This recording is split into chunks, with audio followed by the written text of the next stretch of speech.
Welcome to my channel. If you're new here, what's up? How's it going? And if you're coming back, what's up? How's it going? It's really good to see you again. Okay, I got a new camera. You know what they say, new year, new camera. Autofocus on this one is a lot better, so I can do this, that. Dude, I'm all the way over here. So a few months ago, I made a video called The Internet's Most Obvious Lies, where I went through posts that were just clearly not true. People just lying on the internet for likes and retweets and stuff. People seem to like it. That was like one of my first videos to get over 1 million views. And to celebrate, I thought we would go back, look at some more, and see why people are still lying on the internet. Because it hasn't stopped. It's only gotten worse. Today we're gonna be looking through the Instagram account. Yeah, that definitely happened. And also through the subreddit, that happened. Without further ado, let's get untruthful. Today at Walmart, I told the cashier, "Merry Christmas." She said, "Happy holidays, ma'am."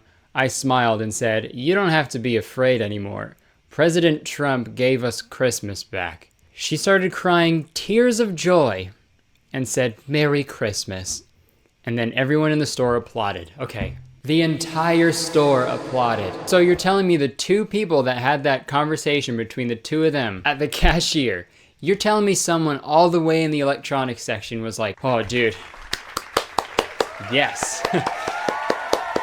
Hell yeah, Trump gave us Christmas back. Hey, can I get this TV? My dad got us all Alexas for Xmas, and I yelled, "Alexa, play Mo Bamba," and the whole house fucking shook, and all 7 Alexas started playing it. Dude. That's lit. That might be the whitest tweet I've ever seen. Mo Bamba? How about less Bamba? Every time my mom hears me crying in my room, she slips a Juul and some Juul pods under my door. You got a bad mom. That's very bad parenting. Dude, actually, my mom's actually sick. She whenever I'm sad, she gives me nicotine, and it's actually fired. Because, instead of just listening to their problems and, just being there for them, here's a Juul. There you go. Get addicted to that and make your problems worse. Right? Funny to think this is how this mom solves every problem. Her kid is playing soccer or something, and he falls and twists his ankle on the field. She runs over and takes out a Juul and sticks in his mouth come on, let's take a few puffs, we'll be fine. Ma'am, your son needs to go to the hospital. Shut up, he's fine. Here, take a few hits. It's fine. Get lit, dude. My cousin texting this girl. Apparently she on punishment, so she got no phone. My cousin created a Google Doc and they talk by editing the doc. Don't ever say you can't talk to someone. So they don't have a phone, but they're using a Google Doc to talk on their computer. It's called Google Doc, not Google Talk. Okay, I should not include that in the video, but I probably will. Y'all still texting? Dude, I talk with my bae through a Microsoft Excel sheet, dude. I make spreadsheets with my bae. Day 1 of student teaching. Teacher, our letter of the week is B. What words start with the letter B? Beer. The rest of the class started chanting, "Beer, beer, beer." And at 8:37 a.m., I already knew I love my kindergarten students. Hell yeah, dude. I knew I love my kindergarten students because I could have a beer with them. Hey, you're 3, right? Well, here you go. Crack open a cold one. 'Cause you're 3. Okay, this next one is my favorite, so get ready. My real story. I saw a scene kid getting bullied by 2 piece of shit jocks today while I was walking to the grocery store for to buy ramen. And there were punching their fuck out of him, saying, "Why do you listen to Metallica and Nightcore, you stupid?" Censored. I tap it then on their shoulder and said, "Did you know that people have different tastes than your? And your don't see me making fun of you are for listening to Katy Perry, even if I really want to?" Their fucking jaws dropped and they ran away in terror. So yeah. I mean, crazy grammar and spelling mistakes aside, if these 2 bullies were beating up someone being like, "Why do you listen to Metallica and softcore, you stupid censored?" Someone interrupting them and being like, "Hey, people have different tastes than you and Katy, and I don't make fun of you for listening to Katy Perry," their jaws wouldn't get dropped. You would, because they would punch you. That's a term, right? Getting dropped.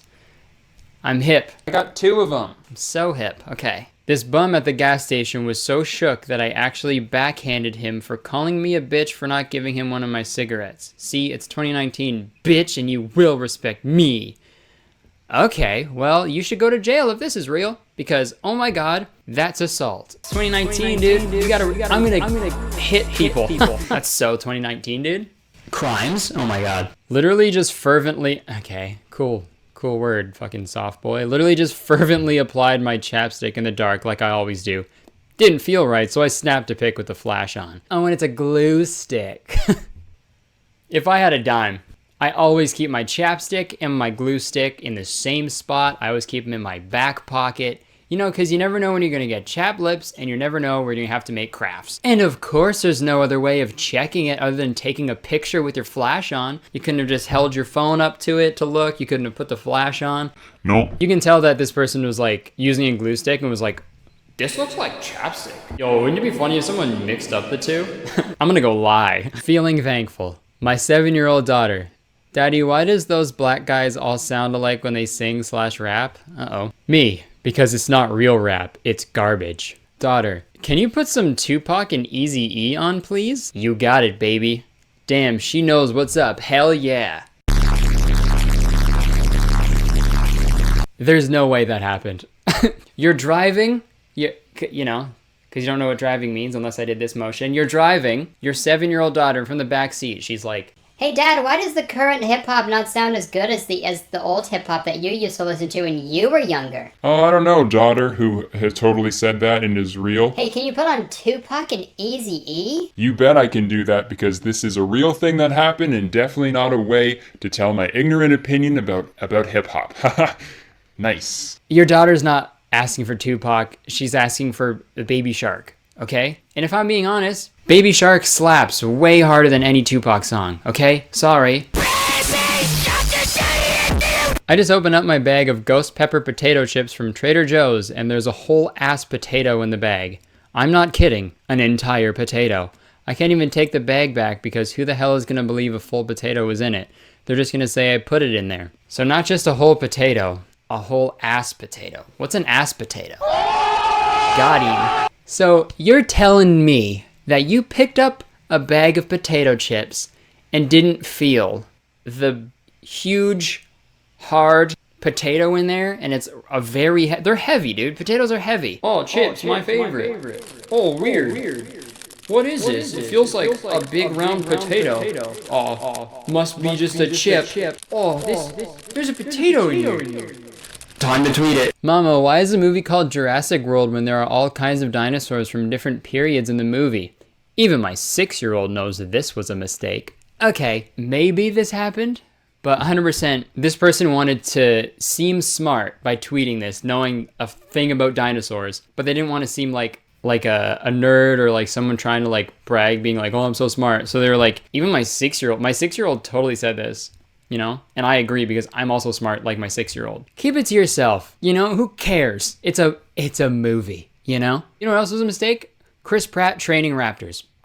No fucking way, okay? So I'm driving and I notice the guy behind me is cute. So I'm checking him out in my rearview mirror and he deadass airdrops me his number? To the girl staring at me from the really old car. Hope this is you. Hey, both of you. Eyes on the road. What the okay, you have the one person looking in the rearview mirror, and you're looking enough to know that he's cute. And then the guy behind is also doing the same and only sees your eyeballs. And is like, oh, this girl's checking me out, dude. Time to airdrop this girl. I'm gonna write this note and then airdrop it to her. Hopefully it's her. Hopefully it's her. The fact that both of you aren't dead is astounding. Good job. All right, that's destiny. You guys have to be together if this is real, but 'tis not. I saw a substitute teacher today from high school today, and I asked her if she was who I thought she was, and she said, yes, I remember you from high school. You still have that amazing complexion. I love getting compliments like this. Dude, fuck this person, whoever tweeted that. A substitute teacher from high school is gonna remember how good your skin is? Okay. Oh my god, you're my substitute teacher from high school. Do you remember me? Yes, you're the one with good skin. How could I forget I've been waiting to see you for all these years? Come here, come along, so I can wear it. You know, that's so weird. If a substitute teacher remembers a high school kid for their skin, uh-oh. Take him to jail. My psych professor asked if we'd heard of Pavlov. I said, it rings a bell. No one laughed. I'm too witty for this class. Dude, you're fucking cool. This person rocks. Is this person Danny Zuko? Because, wow, they're cool. We all know Pavlov's dog. You know that thing where they ring a bell and the dog salivates? Wow, such a crazy, niche, obscure psychology experiment that everybody learns about and everybody knows about. Whoa, dude, you're so witty. Oh, you're so witty. Dude, how do you go through life being this witty? I just picture this person sitting in every one of their class, like not participating. They're just so upset all the time, like... I'm too witty for this class. I've been taking enormous pleasure this month in very loudly correcting waitstaff, Uber drivers, call center employees, cashiers, and other corporate employees and weak-minded collaborators, refusing to politely acknowledge happy holidays and bellowing, I think you mean Merry Christmas. On more than one occasion, this has produced a ripple of applause in the store or restaurant concerned. Business owners, take note. If you want people to clap in your restaurants, you better disrespect people and what they celebrate during the holiday season. Take note, dude. I've said this in my last video, but I've never seen anyone clap for anything other than a fucking, like, a concert. Listen, if a tweet ends in, and then everybody clapped, the beginning of the tweet better be, a band played a song. That would make sense, dude. I'll like that tweet. I'll retweet it. I'll pin it. I'll fucking pin that tweet. Today at work, some kid came up to me and asked if I knew anything about Pokemon. I then proceeded to name the original 151 in order and answered, yes, I know about Pokemon. The look on his face was priceless. I don't know what the kid said after, but I hope it was just like something like this. Mew and Mewtwo. Yes, I know something about Pokemon. Yeah, you guys are right. He's a fucking nerd. I hope that happened. Probably didn't. Because this didn't happen. Explaining what you're a snack means to my mom. Mom, oh, in that case, I'm a whole ass Thanksgiving meal. That snack shit is weak. My mom is a whole 2019 mood. Dude, Mom, you're a 2019 mood. If I had a kid and they said that to me, I wouldn't have a kid anymore. I'd have to ship them somewhere. Just off some boarding school, put them up for adoption. This is my mom, or how I like to call her, a whole 2019 mood. You can call her either or. She responds to either. I remember there was a girl and her phone at a movie theater, so I dumped my drink on her and her phone. The entire audience cheered for me, and I got a thumbs up from the owner of the theater. No, you didn't. So the one person on their phone during the movie and everyone is just staring at them, being like, oh man, I hope someone pours their drink on her and her phone. And they do it, and everyone's like, ah, yes. Finally, now I can watch the movie. And then in the pitch black theater, the owner is there. All right, good. Now I have to clean all that up. Good, love that. Thanks for doing that. I gotta file an incident report because she's absolutely gonna complain. Thanks. Haha, nice. This is my theater. Thumbs up. Sometimes I can't sleep because around 1998, my brother bought loads of cheap shares in Google. He wanted to be rich, so to make us all use Google, he started saying that he was Googling things. We all made so much fun of him that he sold his shares again immediately. Let's look to see when Google went public. Why the fuck you lying? Tweet busted. Bill Gates in a restaurant. After eating, he gave $5 to the waiter as a tip. The waiter had a strange feeling on his face after the tip. Gates realized and asked, what happened? Waiter, I am just amazed because on the same table your daughter gave tip of $500, and you, her father, the richest man in the world, gave just $5? Gates smiled and replied, she is the daughter of the world's richest man, but I am the son of a woodcutter. Moral, never forget your past, it's your best teacher. The moral, Bill Gates is an asshole, if this is true. This is true, Bill Gates, you should jump out of windows. That was a bad joke, okay? I'm sorry. I went too hard on him. I should have went soft. Microsoft. Okay. To me, a lot of these people who tweet these are just trying to like flex online, really. There's just subtle ways to compliment themselves and make other people think they're awesome without being like, I'm awesome and I'm good. Tweet. Everybody on the internet fibs a little bit. I think they exaggerate certain parts of their personality. You know, everyone does that. But I think if you're just straight up lying to make yourself seem cooler, it's a big uh-oh. You shouldn't do that. And hey, if you think you're really cool and smart and awesome and amazing, that's great, okay? A lot of people don't think that. But you should just keep it to yourself and tell the truth, okay? Or don't tell the truth, because then I can't make these videos anymore and they're a lot of fun. So, you know what? Keep lying, all right? Keep it up. All right, guys, if you enjoyed this video, press the like button. The like button. Leave a comment. Let me know if you want to see a part 3 of this in the future, because I'd love to make one. And also, if you ever see any great lies on the internet, DM me on Instagram and be like, this is a lie, put it in your next video. And I'll be like, okay, great. I'm always looking for the lies, okay? Make sure to press the subscribe button if you haven't already, because I make a video every week and they're so much fun, and you'll get an extra greeting at the beginning of every video, so. Smash it, dude. Smash that button. Stay tuned for part 3, where I talk about the internet's most obvious metal hydroxide. Because a lie is a metal hydroxide. Even my 6-year-old knows this. Come on. All right, guys. Thank you very much for watching. I will see you soon. Peace out. Hey, guys. Thank you so much for watching this video. If you want to see more from me, then click on some videos on the screen here. And don't forget to press that subscribe button. All right, guys. Peace out. Hey there, welcome to my channel. If you're new here, what's up? How's it going? And if you're coming back, what's up? How's it going?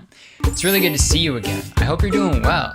You see what happens when you subscribe to my channel? You get an extra greeting at the beginning of every single one of my videos, so press that subscribe button for an extra greeting. All right, folks, please no comments about how stupid my hair looks. I haven't had a haircut in a while, and neither have you, so shut up. You're the hostile way to start the video, I'm sorry. You guys ready to get deep?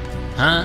I don't think you are. I don't think you're prepared for how deep we're gonna go today, okay? Even James Cameron in his little tiny submarine would go, wow, dude, this is deep. And whenever I see like a photo or something that is meant to be taken seriously, and then it has like a deep message and stuff, my first reaction is to just make jokes about it, because I use comedy as a defense mechanism, so I don't have to confront my own issues and worries head on. But you know, I can appreciate when people try to make content that has like a deep message, you know? Like, perfect example would be the movie Parasite. That movie perfectly depicted poverty and problems with class struggle. It did it in a very beautiful, clever way, okay? But there's a lot of content, mostly on the internet, that is known as fake deep. Kind of speaks for itself. It's content that's trying to be deep, but it just falls way short. And just a little over a year ago, I made a video about fake deep content, and it's actually like one of my best videos I've ever made. Well, just in terms of views, I don't know. That's subjective, I guess. So according to my watch that I'm not wearing, it's sequel time.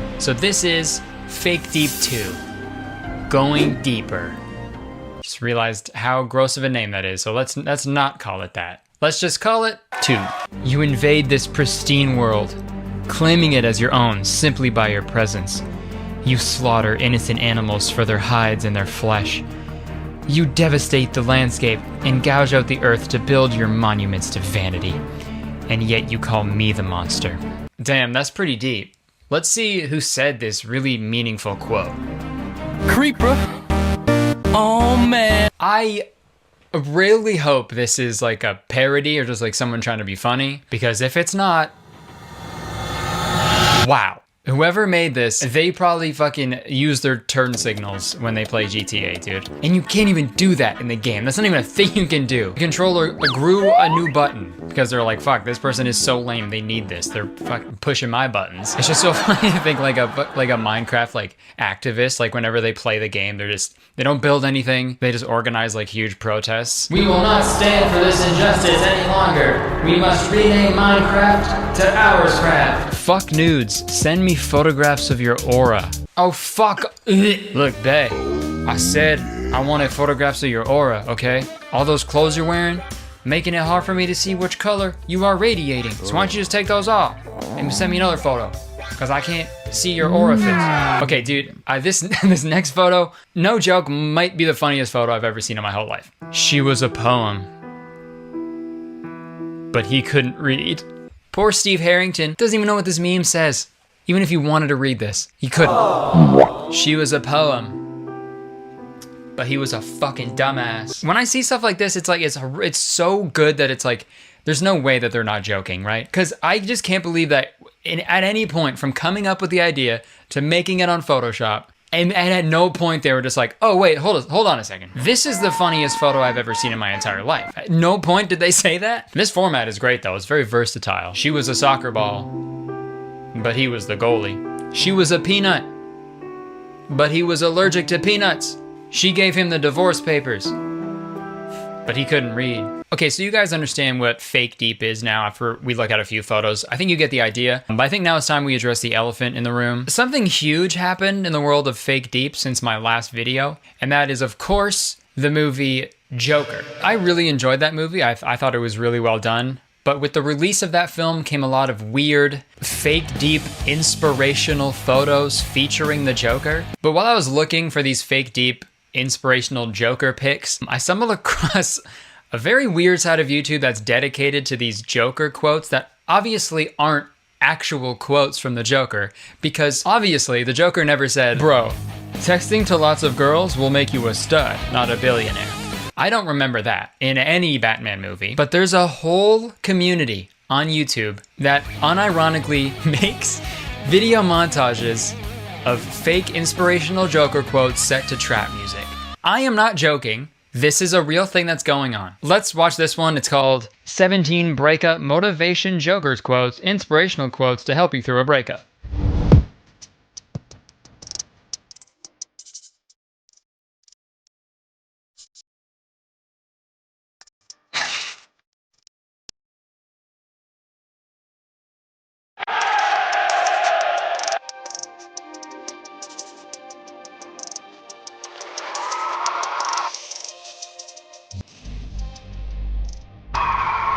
Guys, I know we're going through a worldwide pandemic right now, but this is the worst thing that's going on currently in 2020. Dude, I'm losing my mind picturing someone who just got dumped out of like a 10-year relationship or something, and the first thing he does is go to YouTube and types in, Joker quotes help break up. Okay, good. Okay, there's a video for that. Okay, good, thank God. There's just a Joker quote video for any situation. 17 Joker quotes to help you come to terms with the untimely death of your hamster. And obviously the funniest thing about these Joker quote videos, it's the fact that the Joker has never said any of these things, and he never will. They're just putting pictures of the Joker behind weird, super generic, inspirational quotes that anybody could come up with. But after I watched way too many of these, it got me thinking, what would it be like if the Joker actually said these things? So to answer my question, I went on Fiverr, and I hired an aspiring voice actor to say some of these quotes as Heath Ledger's Joker. So here's that. You gotta be a beast. That's the only way they'll respect you. If you knock me down, you better kill me. Because when I woke up, you're so fucking dead. Every problem comes with some sort of solution.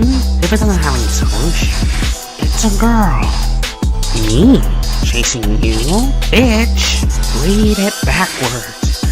80% of boys have girlfriends. Rest of 20% have brains. No exaggeration, that is the best money I've ever spent. Okay, let's look at some more. She believed that this is freedom, but she did not know that she has lost her security things. A silent message for modern females. I like that they put silent message for modern females because sometimes I'll look at a photo and I'll just be like, too loud, turn it down. But I've been saying this for a while, dude. Listen up, modern females. You're always crawling out of your skeleton and leaving your skeleton upside down and sad, all alone. And you're on the ground like a weird little pile of skin and organs. Stop losing your security things. Also, aren't turtles like... Turtles can't come out of their shell, right? That's like part of their body. So I don't know what animal that is that just stole a turtle's shell and is standing on top of it. Hold up. Okay, next one. When you turn 13, you learned a new emotion. Sadness. Yep. Nobody under the age of 13 has ever been sad. That is impossible. If you see a frowning, crying baby, you shove that baby and you go, hey, stop lying to me, okay? You ain't 13 yet, bitch. When I was 7 years old and I found out that my great-grandfather died, I wasn't crying because I was sad that I lost a man that I looked up to and loved a lot. Nuh-uh. I was crying because I couldn't read. I'm kidding, obviously. You can be sad when you're a kid. If my great-grandfather is watching this video from heaven, I'm sorry. I love you. And when you died, it made me sad. Weird way to bring the video down. It's fine. Well, it's not. Okay, let's move on. Before Corona, watch TV. During Corona, watch TV. After Corona, watch TV. Bro, I should have put on fucking water wings before I looked at this photo, because I think I'm in the deep end, dude. this, if you don't get it, you need like, you gotta be really smart to get this photo. I know, so some of you might not. I get it because I'm smart, but so here's what it is. We're all just fucking sheeple with our eyes glued to the boob tube, okay? Stop watching TV, all right? Read book. TV bad, book good. We've been over this. Even though this is the one time that it's actually more than okay to stay at home and watch TV all day. You're still a dumbass. I know this is about coronavirus, but it'd be very funny if this was actually about the beer. Whoa.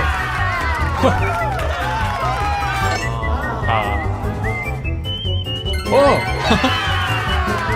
Cool.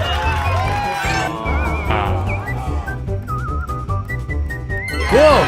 Okay, now we're getting into the deep tweet section, and these are always good. I heard someone say, marry a man who runs to God when you have problems, not to other women. I felt it. Okay, so they're saying it's bad whenever someone is in a relationship and whenever there's a problem, they run to a different woman. And that's true, that's bad. You shouldn't do that. But what you should do instead is run to God and sleep with him, I guess? Come, my child. That's the answer, okay? Whenever you got a problem, you go to a church, it is any church, and you get down on your knees, all right? And you wet your whistle, and you come to God's will. By sucking his dick. Dude, don't be deep on Twitter, you know? That's like putting a comic strip in the obituaries part of the newspaper. Hey, like, hey man, you're in the wrong section, bro. I guess that's like the beauty of Twitter though, right? You could see like a really like deep, meaningful tweet and you go like, wow, that was, I felt that, wow. And then like you scroll down for like 1 second and it's a tweet from like LizardFuck420 that says, I really haven't wiped my booty hole in weeks. That's the beauty of Twitter, dude. All right, here's another deep tweet that really pissed me off. The right person will make you fall in love with yourself too. Read that again. Okay. The right person will make you fall in love with yourself too. Read that again. Okay. The right person will make you fall in love with yourself too. The right person will make you fall in love with yourself. The right person will make you fall in love with yourself. The right person will make you fall in love with yourself. The right person will make you fall in love with yourself.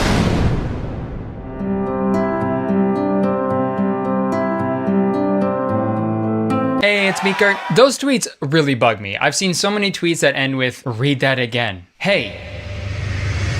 Fuck you. Hey, straight up, fuck you, man. No. I read the tweet. That's it. Hey, read that again. What? Read that again. Read what? This tweet I just read? Read that again. Read what again? Read that again. I don't get it. I don't know what you're saying. No, don't cry. I'm talking about my book. That again. Oh.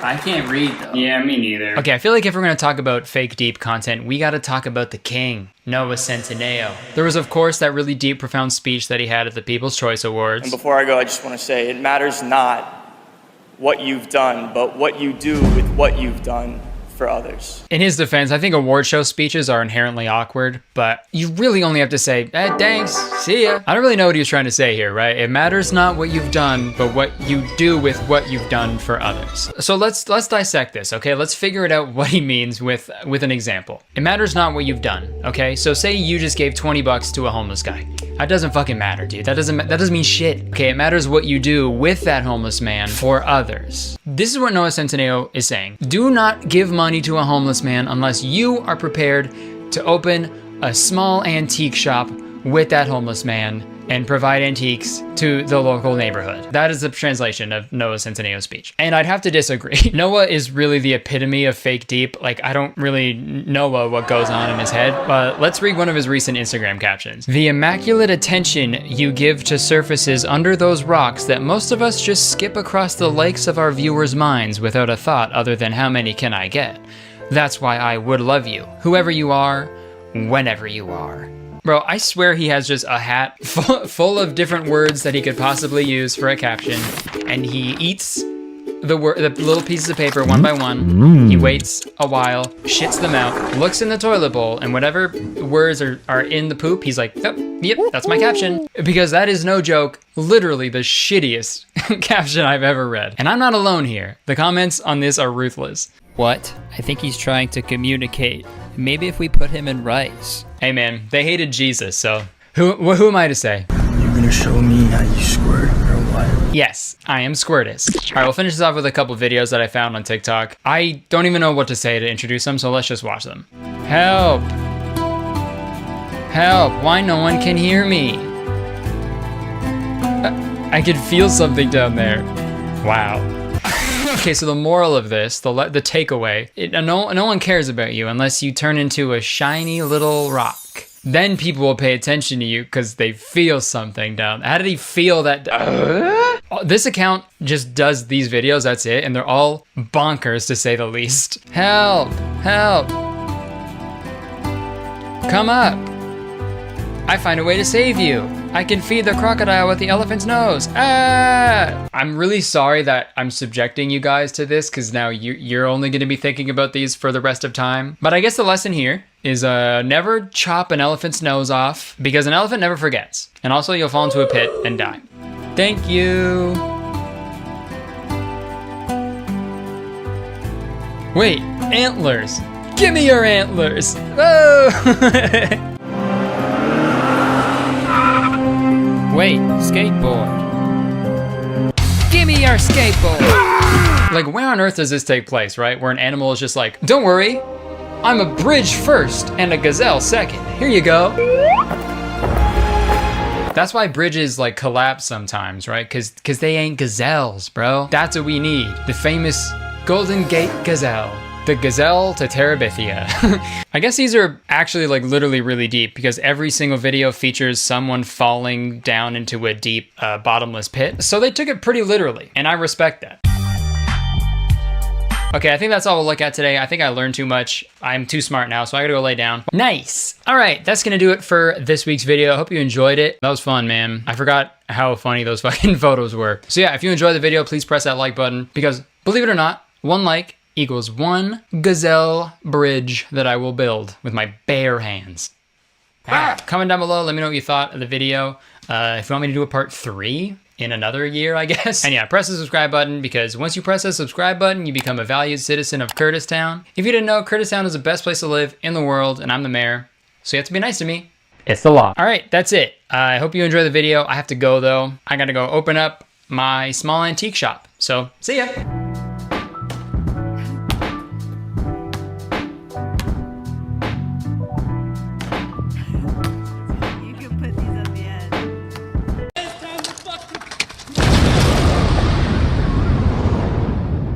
Folks, Tony Hawk, a skateboarding legend. The man who was also inadvertently responsible for the success of every single ska band in the early 2000s. He was everything a young boy wanted to be. He was good at skateboarding. His last name was an animal. He was in his 30s. Tony Hawk was the king of the world when I was growing up. I played all the Tony Hawk games, I bought clothes from his clothing brand, and because of him, I fell in love with skateboarding. I don't really skate anymore, but I could probably still do a kickflip if I wanted to.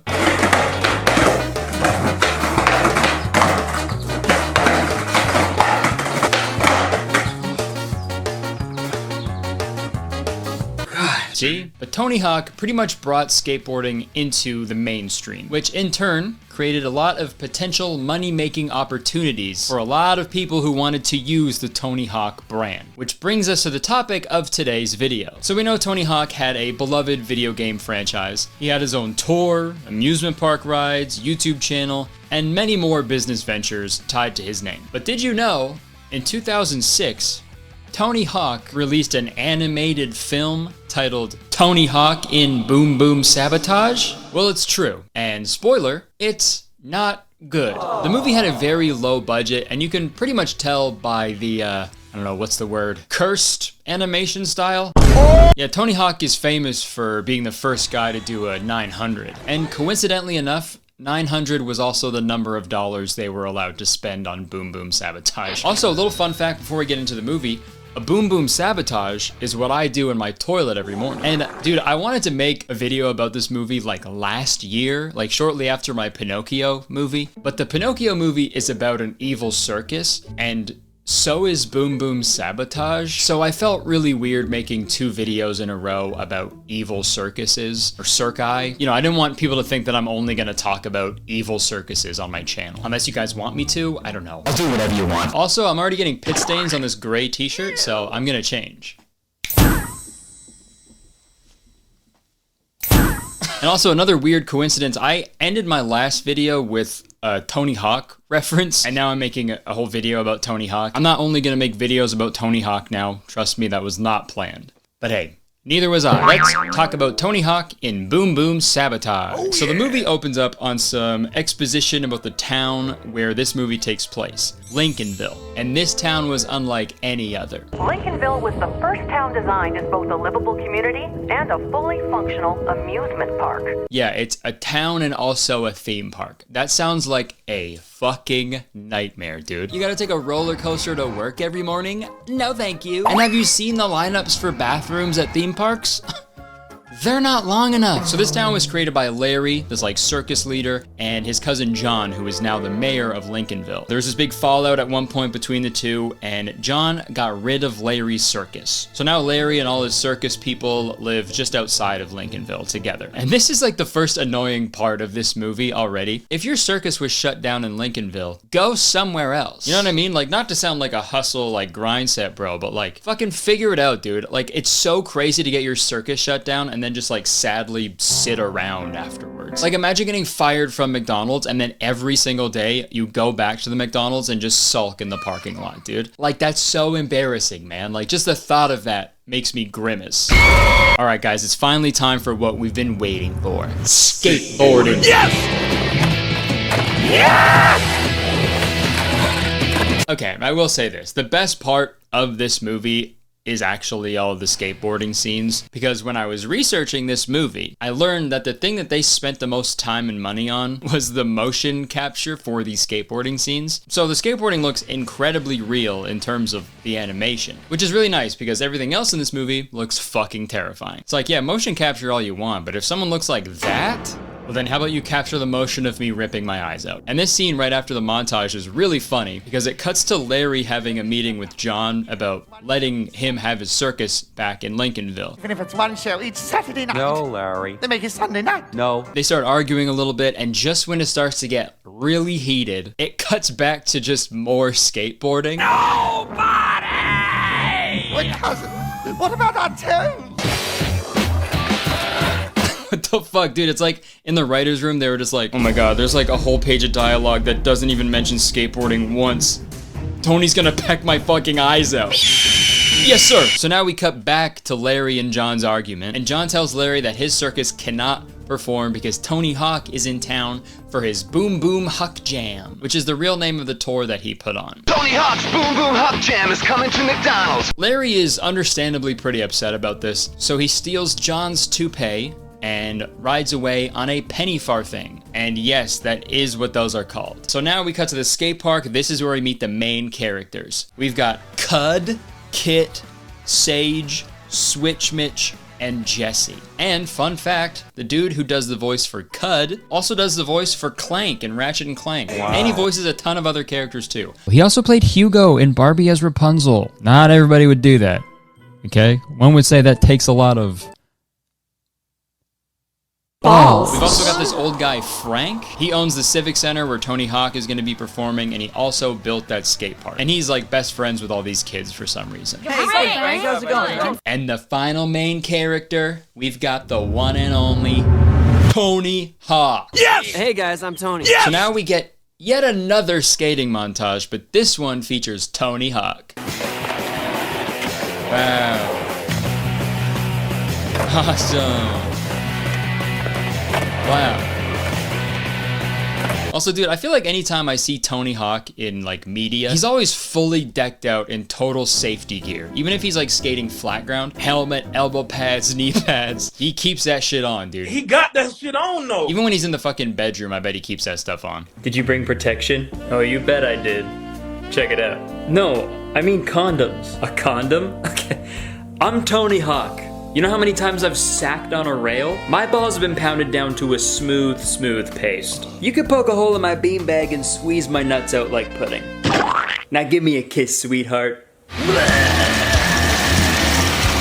So Tony Hawk gives the kids some free tickets to his show and heads into the venue to rehearse for his Boom Boom Huck Jam. We then cut back to Larry at his circus, and I'm sorry to say it, but folks, we've got another reconciler situation on our hands. If you missed that video, there was one part where I mentioned that I replayed one scene for like an hour because I had no idea what one character said. Here's that clip. Good evil kid, look at me. And we've got another one for this movie, okay? Keep like they're human cannibals with skin. I think he says, keep like they're human cannibals with skin. Keep like they're human cannibals with skin.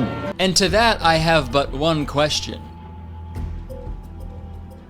What? So again, comment below. Let me know what you think he fucking said there. I'll play it one more time and you let me know because I have no idea. Keep like they're human cannibals with skin. Well, about 5 minutes have passed in this movie, so you know what time it is.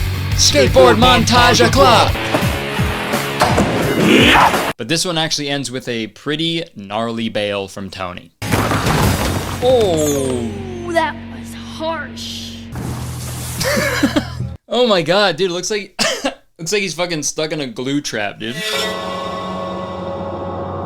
Dude, I feel like if I was skating with someone and they were on the ground like that, I wouldn't even help them. I would just be calling their family immediately with the bad news because that guy's dead. Holy shit, dude. Imagine if the movie just fucking ended like this. What's the matter, old man? You getting too old for this? Maybe you need to take a breather. He slammed really hard. I wonder if he's okay. Tony! Tony?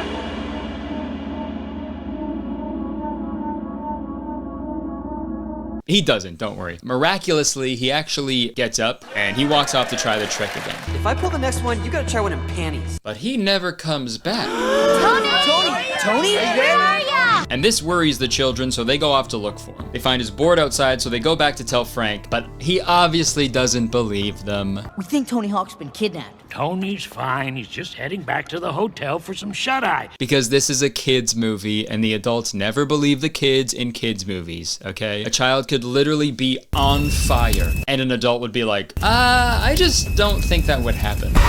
So Frank calls Tony's driver, and this is when we learn that Tony's driver is actually working for Larry, and he helped the circus people kidnap Tony Hawk. And they didn't even need to use a glue trap. We now cut to Tony locked up in some cage in a cave. Cage in a cave in a brave in a cave, brave. And listen, Tony doesn't know where the hell he is. He's freaking out. He doesn't know where he's at. I guess he's trying to find his bearings. That might be hard without his skateboard.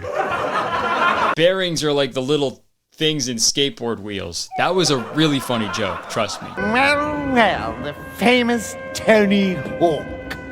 That's me. You must be the freak of the week.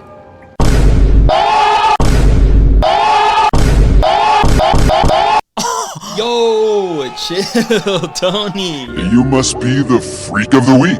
Okay, also, this is like my other complaint about the plot. If Larry has all the money and resources to keep an entire circus afloat, you know, he's like housing all these people and feeding them, and he also has access to an entire cave system that features cages, working railways, etc. Why not just use some of your money to hire Tony Hawk to perform at your circus? Or again, use your money to fucking move your circus somewhere else, man. But anyways, this is when we find out Larry's master plan. By the time anyone realizes you're gone, you will have reappeared as the main attraction of my new improved circus, the Extravaganza. Okay, yeah, so I bet he used my suggestion, but he's just doing it in a more illegal way, I guess. He's kidnapping Tony so he can be the star of Larry's new circus show. We'll see which one of us gets the last laugh tomorrow when you're performing for me. God, yeah, sorry, I cannot get over the difference between how real the skateboarding animations look compared to how they move when they're not skateboarding. It is so funny that they use like all the budget on the scenes that have literally nothing to do with the plot. But also on second thought, it is pretty on brand that a movie about skateboarders is spending their money irresponsibly, because skaters are the cheapest dudes in the world. And I can say that because I used to be one. If it's not beers, darts, McDonald's, or Arizona iced teas, they're not spending any money, dude. They'll fucking wear a sweater that says dime, but they won't ever spend one. Okay, we now cut back to the other skateboarders performing in the Boom Boom Huck Jam. They also get kidnapped by the circus people from their hotel. So they're essentially kidnapping everybody from the Boom Boom Huck Jam to perform at their circus instead. Which, by the way, he plans on putting on his circus at the Civic Center where the Boom Boom Huck Jam is happening. So his plan isn't necessarily changing anything. What's the end goal? This same show is going to be happening at the same venue. That's like if someone kidnapped me and then forced me to upload a video on my own channel. I was gonna do it. I was gonna do that anyway, you know? But anyways, let's see what the kids do about this. While you two lovebirds try and figure out a plan, I'm gonna hit this. Oh, I think I know what's coming. Skateboarding montage! Oh, almost. Yeah, man, did you get it? Yeah, dude, nice. And guys, this next part is crazy. When they check the footage of the trick that they just got, they see something fucked up in the background. What's going on back there? Hey, isn't that DJ? Yeah. Who are the creeps tossing him around? Okay, fucking hold on. The camera footage that was captured like 10 seconds ago had a shot in the background of this dude throwing a guy in a red shirt and beige cargo shorts into the back of this truck. And then when they look up at the same truck, there's the same guy throwing the same other guy in a red shirt and cargo shorts into the back of the truck. How? I doubt he threw him into the truck, took him out, and then threw him back in. No, that's silly. I think the only logical explanation is these kids have a camera that can film occurrences before they happen. And hey, if that's true, why isn't this movie about that? I would much rather a film center around that idea. That's such a cool movie plot. Dude, like, I wonder what that would even be like, you know? Okay, I guess I wrote a sketch that has nothing to do with the movie. Sorry. Dude, I gotta try out my new camera. Stand there and do something funny, I don't know. Okay.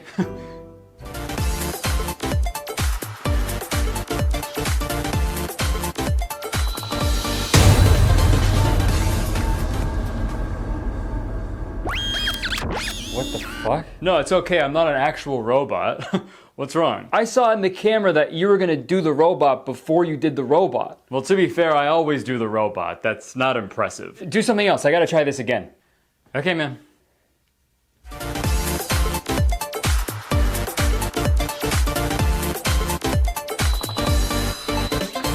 Hey, you know we're just friends, right? What? Yeah, I know. Well, what if we're more than that? What are you talking about?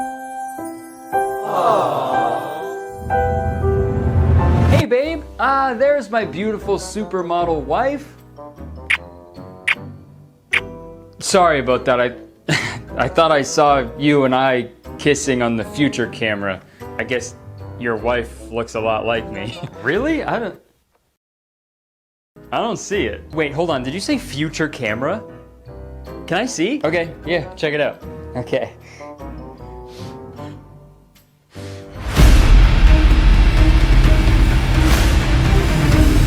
I loved you! I missed! Okay, so back to the Tony Hawk movie. Jesse chases after the kidnapper by hopping on his board and grabbing onto the back of the truck. There's this crazy epic scene where he climbs onto the truck, but he ultimately ends up getting thrown off. That little boy should be dead, but he miraculously survived after getting thrown off of a truck. You'd think a skateboarder would have better handling of trucks. Trucks are that part of a skateboard. That was a funny joke, I swear. So now the other skaters are locked up in a cage with Tony. And I don't really know what's happening in this scene exactly, but I also don't really want to. Okay, so now they're all locked up together. One of them makes a super appropriate joke for a kid's movie. Is this Hugh Hefner's grotto? And then they make another super appropriate joke for a kid's movie. Nice strap on. But then they say the one line of the movie that actually made me laugh. Smells like pee-pee and poo-poo in here. It's gotta be Tony.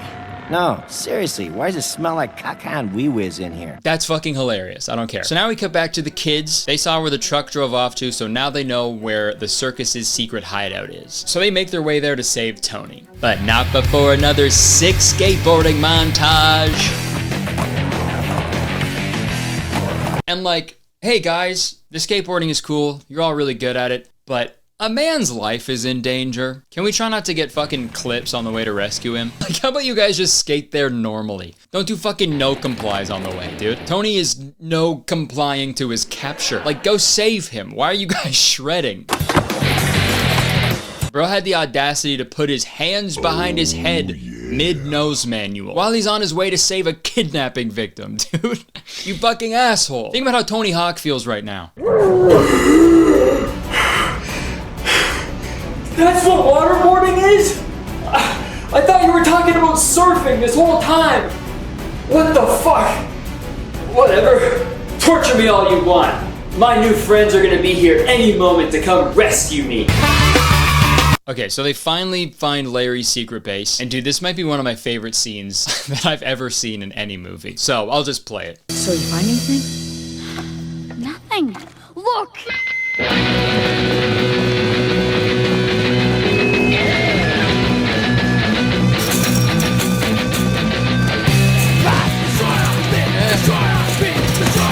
What's happening?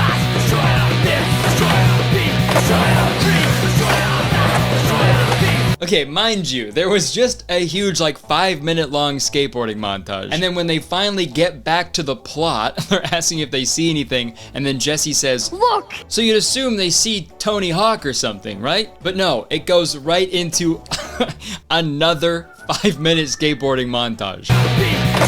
Hello, it's me, editing. I don't think I did a well enough job of explaining how many skateboarding montages are in this movie. And it would make sense if the movie like called for it, you know, like other skateboarding movies like Grind or Street Dreams. Those movies were about skateboarding, so the skateboarding montages like made sense, right? This is about an evil circus and saving Tony Hawk from being kidnapped. So I counted how many pointless skateboarding montages there were and added up the time in between each one so I can get the average amount of time between skateboarding montages. Because, hey, if I learned one thing from Hilary Duff, if you can't do the math, then get out of the equation. In this movie, there are 9 separate skateboarding montages that have nothing to do with the plot, and the average time between each skateboarding montage is 6 minutes. Every 6 minutes in this movie, there is another skateboarding montage, which, saying that out loud, that is a 12-year-old boy's dream, so I get it. What if other movies did this? Could you imagine if they just threw in random skateboarding montages in the middle of movie scenes? Stop thinking about what I want, what he wants, what your parents want.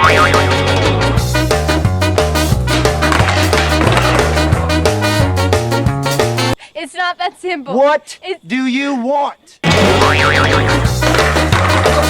What do you want? I want to land this tray flip, Ryan Gosling. I have to go. Okay, so they finally find this huge pipe that leads into the secret base, and they fucking shred some gnar on the way because these kids are the worst. And then we get probably the most foul line delivery in any movie I've ever seen. Oh yeah! Those are some mad beats, yo! Those are some mad beats, yo! Oh my god, man. Dude, even his friends are fucking petrified by what he just said. Dude, look at them. Dude, this is the face of true terror. And dude, it's so weird because Switch Mitch, he talks like this for like the rest of the movie now. Probably the most horrible thing I've ever seen in my life. That is some sick beats, yo! Yeah, boy! But for the first half of the movie, he talked like the other kids. Even Tony Hawk has trouble landing some stuff. Like Tony Hawk is gonna come here to see his old buddy Frank. Those are some mad beats, yo! Do you talk to your grandma that way, Switch Mitch? Switch Mitch, bish. Okay. And this next scene is really weird. So the mad beats are actually coming from this car full of clowns who I assume work at the circus. That's seriously the most haunted junk ever! Enough! Stop it! So they finally end up at the circus secret base, and this is when they see Tony Hawk in a chicken costume riding a scooter. I don't know. I feel like the people who wrote this film wanted Tony Hawk to look like a huge pussy the whole time. You must be the freak of the week. So the next day, the kids go back to save Tony. And the way they do it is with arson, essentially. They shoot a bunch of fireworks at the circus people to distract them while they save Tony Hawk. Okay, I edited in the blood spatter, but dude, wouldn't that be so funny? It cuts to this big car chase, and then there's this really weird scene with Switch Mitch and the clowns that I want to talk about really quick. So just before Switch Mitch meets up with the clowns again, this other circus guy opens up his car full of evil monkeys, and they start running loose everywhere, and it's fucking terrifying. They then start terrorizing Switch Mitch and the clowns, and no hyperbole here, this is the most insane thing I've ever seen in an animated movie.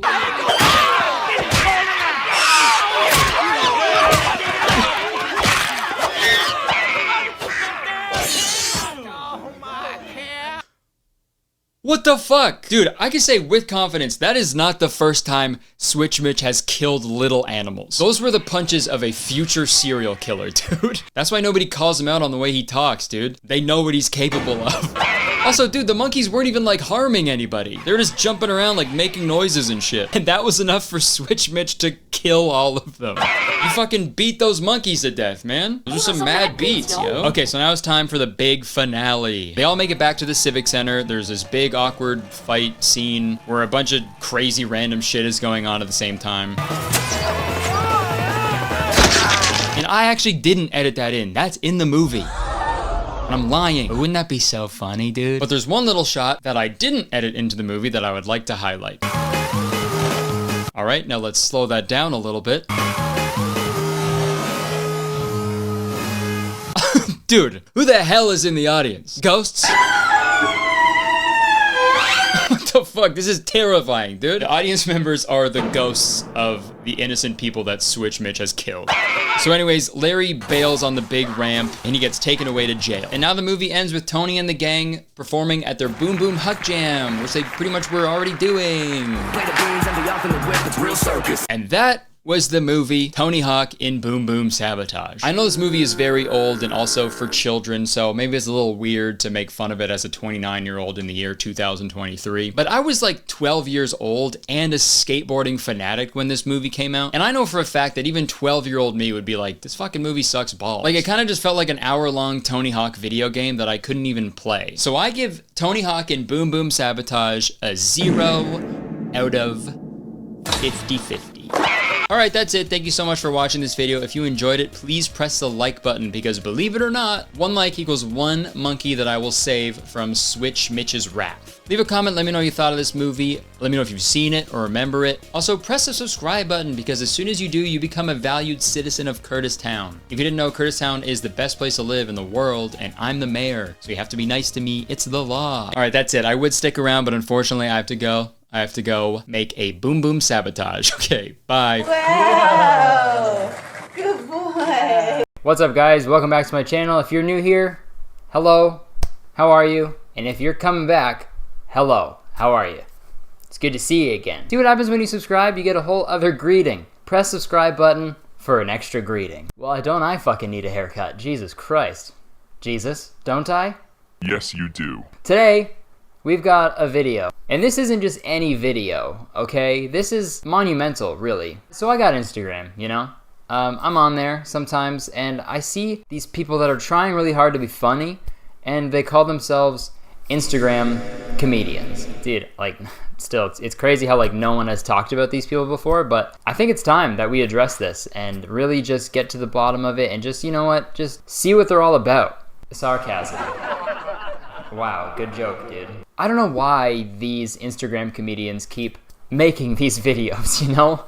And there's only so much you can do with that format. A guy cheated on girlfriend, but you gotta like make sure your girl doesn't find out. Adultery. LOL. No, that's fucking fun. Wait. Oh wait, you can't be trusted and you're not loyal? LOL, my guy. Why does adultery sound like a soft rock band? Thank you, we've been adultery. Cheat on your wives. They're English for some reason. But folks, we got... Ow. Dude, why did that hurt so much? I got the thinnest hands ever.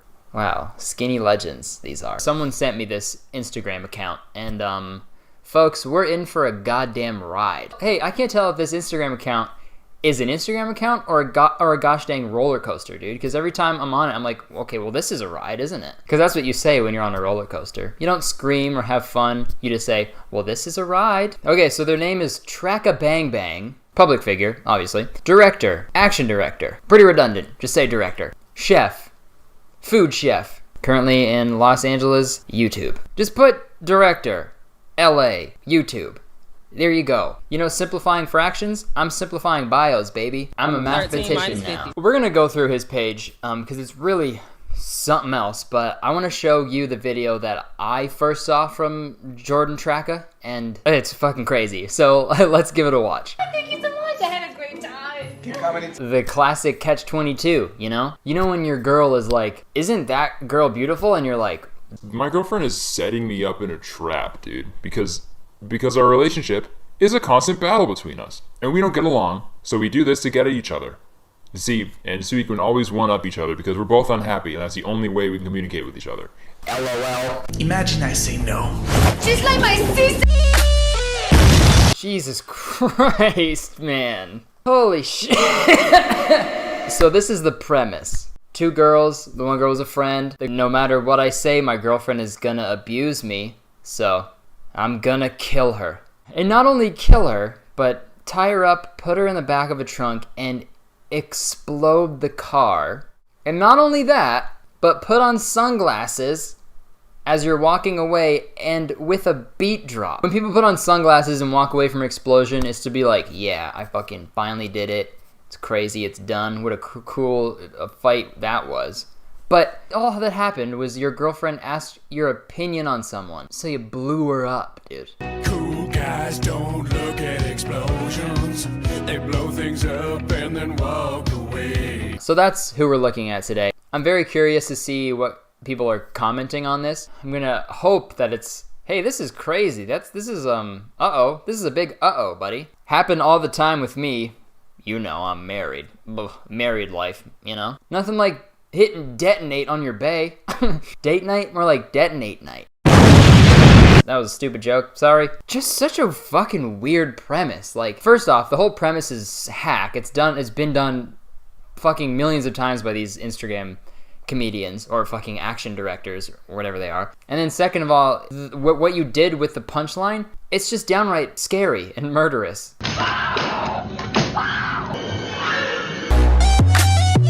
Okay, so this one is called Stereotypical Breakup Issues. Asian girl is the best cry face emoji. First off, let's take a look at this thumbnail.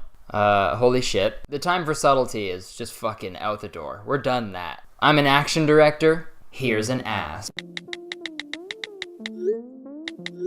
Fucking top-notch dude breaking up over text, you know? How could you do this to me? I can't believe you just broke up with me. Oh, hell no. Hell no. First off, I want to say, that fucking girl is Nicole Arbor, so we all remember her. The one who was like, hey, fat people they should fucking die. Dear fat people. What are you gonna do, fat people? What are you gonna do? What are you gonna chase me? Remember that? That's her. Now she's in Instagram comedy. Fat people parking spots should be at the back of the mall parking lot. It's funny how the world works. And then the rest is just, you know, just fucking it's just blatant racism, you know? I don't speak Spanish. You gonna break up with me? With your little tic-tac dick. The Spanish girl is, you know, yelling in Spanish and stuff. The black girl is yelling at him and stuff. Because, you know, these, you know, girls are just crazy, you know? Like, relax. All I did was break up with you over text message, dude. I swear to my mom that you'll never, ever find a girl with an ass like mine who could twerk like this. I'm gonna take this ass with me. I'm gonna take it to somebody that appreciates it, that knows what to do with it. That has never happened in the history of breakups. You break up with someone, and then they're like, well, you're gonna miss this ass, and then you twerk for them? He says in the caption, Asian girl is the best. Let's wait for that one. Are you sure you want to break up? Yeah.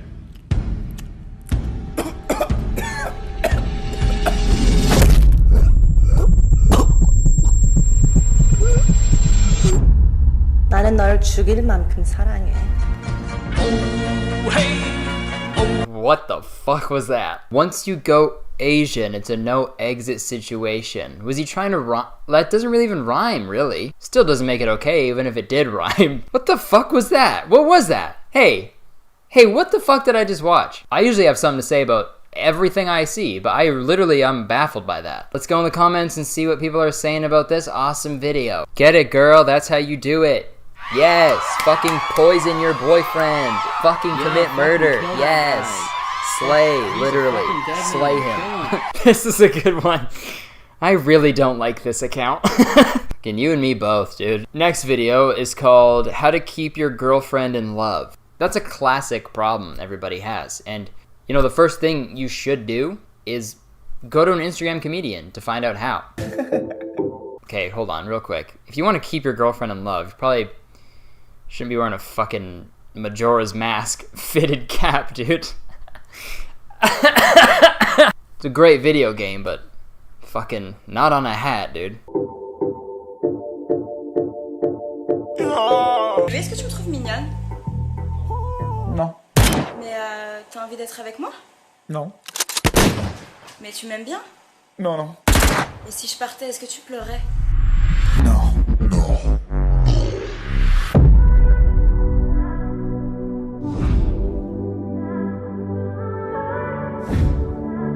Attends. Je te trouve pas mignonne. Je te trouve magnifique. J'ai pas envie d'être avec toi. J'ai besoin d'être avec toi. Je t'aime pas bien. Je t'aime comme un fou. Et si tu pars, je pleurerai pas. Je mourrai. That's how you keep your girlfriend in love. You mislead her and make her very sad. So sad that she needs to leave, and then you're like, No, what I said before, it was like, I was saying it because I like love you so much. You get it? you know, I could have just said, yeah, I love you. It's great. You're amazing. But nah, wanted to make you sad for a sec. Bang, bang. Alright, let's take a look at one more, because that's probably all I can take before I start shoving my head through this wall behind me. So, let's just take a look at this one. Babe, I'm hungry. So she comes in asking for a sandwich because she's hungry. And it goes into the classic dilemma situation that we've seen before where he doesn't know what to do. Let's see what he picks. What is the worst that could happen if I make a sandwich? What's the worst that could happen if I made my girlfriend a sandwich? This is like really concerning. Do I do something for my girlfriend? Nah. No, that's crazy. What the fuck? What? I knew he was gonna do it! What do you wear, rompers, bro? Bro, man up! I bet he sits down when he pees. Dude, I fucking told you, dude. He is a good boyfriend. I fucking told you. What a piece of shit. I bet he sits down when he pees. Implying that he has a vagina, dude. Because he's a woman. Only women are nice. Boys are mean. Give me a man to punch.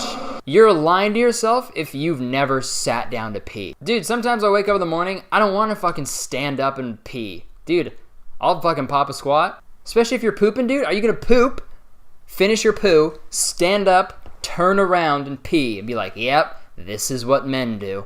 If peeing while pooping makes me a girl, well then call me Jessica. Alright. Obviously, when asked if he can make a sandwich for his girlfriend, he beat the shit out of his friends and his girlfriend. Classic, dude. Hey, babe, can you run to the store for me and get me some cough medicine? I'm sick. Yeah, I just gotta go fight my friend first, and then ultimately you, and then not get your medicine because I don't sit down when I pee. I don't.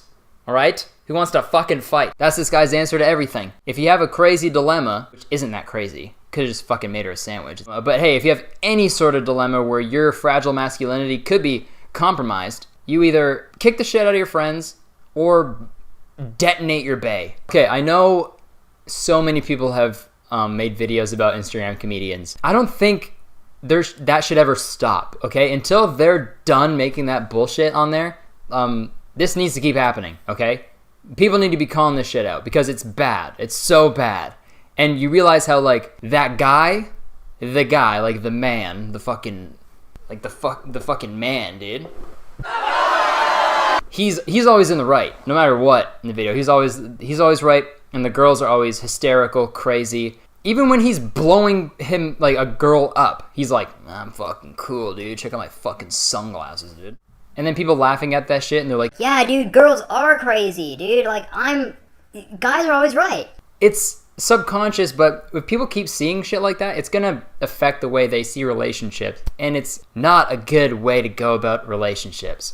If your girlfriend wants a sandwich, you make her a sandwich, dude. And then she'll make you a sandwich. And then she'll be like, hey, this is for the time you made me one. Because, you know, you love each other. I don't know, man. It's just fucking, it's weird, lazy, it's hack, it's stupid. And this guy obviously has some video making expertise. You have all this money to spend on equipment and stuff. Spend that money on anger management classes, relationship counseling, and hire like a comedy writer who knows how to just write a joke. One that doesn't end with, you know, exploding a woman. Just a thought. I mean, what do I know? I probably fucking sit down when I pee. Alright, that's gonna be it for this video. Leave a comment if you want to see some more explosive videos like this one.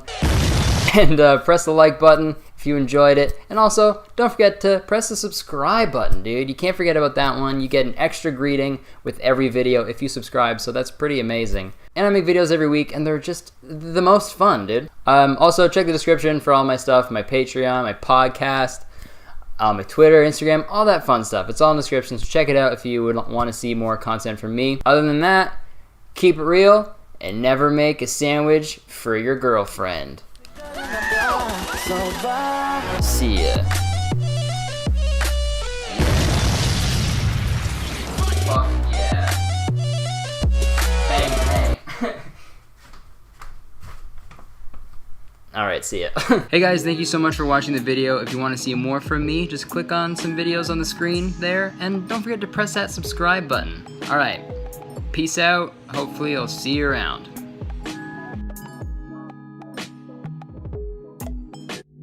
Hey guys, welcome back to my channel. If you're new here, what's up? How's it going? And if you're coming back, what's up? How's it going?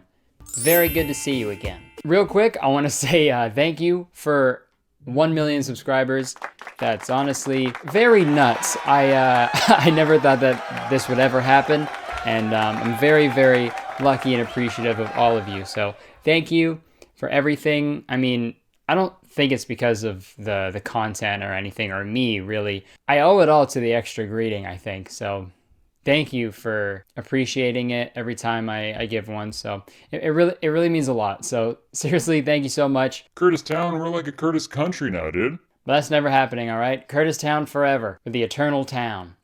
Another quick announcement. Folks, holy shit, today's video is gonna be fucking... It's gonna be fucking. The other day, I didn't really know what to film. I had a lot of ideas, but I didn't know what to pick. So I went to my Instagram story and asked you guys for some suggestions about what to make a video about. And I got a few about this specific topic that we're gonna talk about today. A lot of you guys asked me to talk about subliminal messaging YouTube channels. And when I first saw that, I'm like, oh, I know what subliminal messages are. That's not, oh, that's last year's news. That's so 2010, dude. You know, it's the McDonald's flashing up on a screen really quick. It's the money sign in that KFC sandwich. But holy shit, was I wrong. Oh my god, I was wrong. There's a whole other type of subliminal messaging going on YouTube right now. There's an entire community around it. It's very strange. It's even weirder than Disney putting sex in the stars or whatever. So we're going to be taking a deep dive into the strange world of YouTube subliminals. But before we do that, I want to talk about something that is not subliminal at all. This is right. So we all know what subliminal messages are. Pictures, words, themes that are not initially perceived consciously. Only your subconscious will receive them and put them somewhere in your noggin. For example, what I just said. I subliminally wanted you to think that I knew what I was talking about, but I don't. I Googled it. Usually subliminal messaging is like used, or apparently used to like sell shit, you know? Not shit, you know? They're not hiding little turds everywhere to be like, you know what, I should buy some feces. You know, they're selling just stuff. They're selling their McDonald's, they're selling their KFC, you know? It's for marketing. But there's a whole community on YouTube that is using subliminal messaging to improve your life. Well, ain't that swell? All you have to do is watch these videos called subliminals, and they solve all your problems. Sounds crazy, I know, but I'm gonna go in with an open mind, and we'll see how much better my life can get after these subliminals. So fill up your oxygen tanks, because we're going deep. Let's go. Okay, so we got this first channel called Subliminal Affirmations Booster. Get results now! Which is just a great name for a YouTube channel. Really rolls off the tongue. I gotta add that to my name. Curtis Connor, get results now! Okay, so we got ones like attract positive energy in 10 minutes. Who knows if that works? Maybe it does. Attract money and wealth in 10 minutes. A little more far-fetched, but you never know. I don't know how money works. Maybe that's a secret, dude. But then we get into ones that just straight up make no goddamn sense at all. Like, grow golden blonde hair in 10 minutes. Subliminal affirmations booster. Real results daily. Dude. So they're saying, with positive affirmations, you can watch a video, and then no matter what kind of hair you have, you'll start growing blonde hair on your head. Holy shit. Yo, you still going to the fucking hairdresser, dude? Y'all still using hair dye? Fuck hair dye, dude. All I need is vibes. Before we watch this video, I'm gonna say something that everybody's thinking. What the fuck? There's no goddamn way that works. Holy shit, there's no way. Like, I'm no scientist, believe it or not, but I don't think a YouTube video will change your physical attributes, you know? That is one foolproof way to get views, though. At the end of all my videos, I'm just gonna put, watching this will make you taller, and then everyone will be like, oh shit, yeah, well, I could use a few inches. Then it'll be T-Series versus old Kurt Boy, you know? Okay, let's just watch this blonde hair one and see if it works, shall we?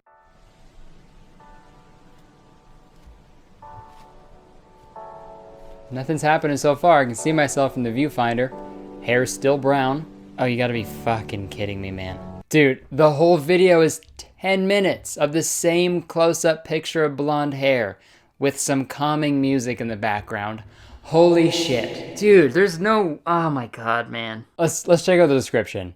Subliminal Affirmations Booster is the new frontier that will be providing amazingly fast results as we are utilizing new untapped state-of-the-art technology backed by vibrational and energetic programming to ensure that we tap directly into the subconscious mind to provide super fast results to our listener. Dude, is this a YouTube description or a synopsis of The Matrix? What are you fucking saying, dude? We're actually utilizing an untapped state of vibrating and visualizing technology that will boost your fucking blonde hair count by 30 miles. Blue pill or the red pill? The powerful hidden suggestions easily bypass your conscious resistance and tap into the only level that allows you to create a tremendous change, your subconscious mind. Okay, so I guess they're putting in like secret messages somehow in this video. We purposely embed very low subliminal affirmations so that the listener cannot hear them. This way, the subliminals can go directly to your subconscious mind without any judging or disbelief from your conscious mind. Well, this could never work for me. Fucking judged it right off the bat. Okay, so I guess they record positive affirmations and make them just super quiet so you can't really hear them. Your subconscious hears them and they're like, okay, yeah, you're right. Our hair is fucking blonde, isn't it? Let's read some of the affirmations that they included. I love my beautiful golden blonde hair.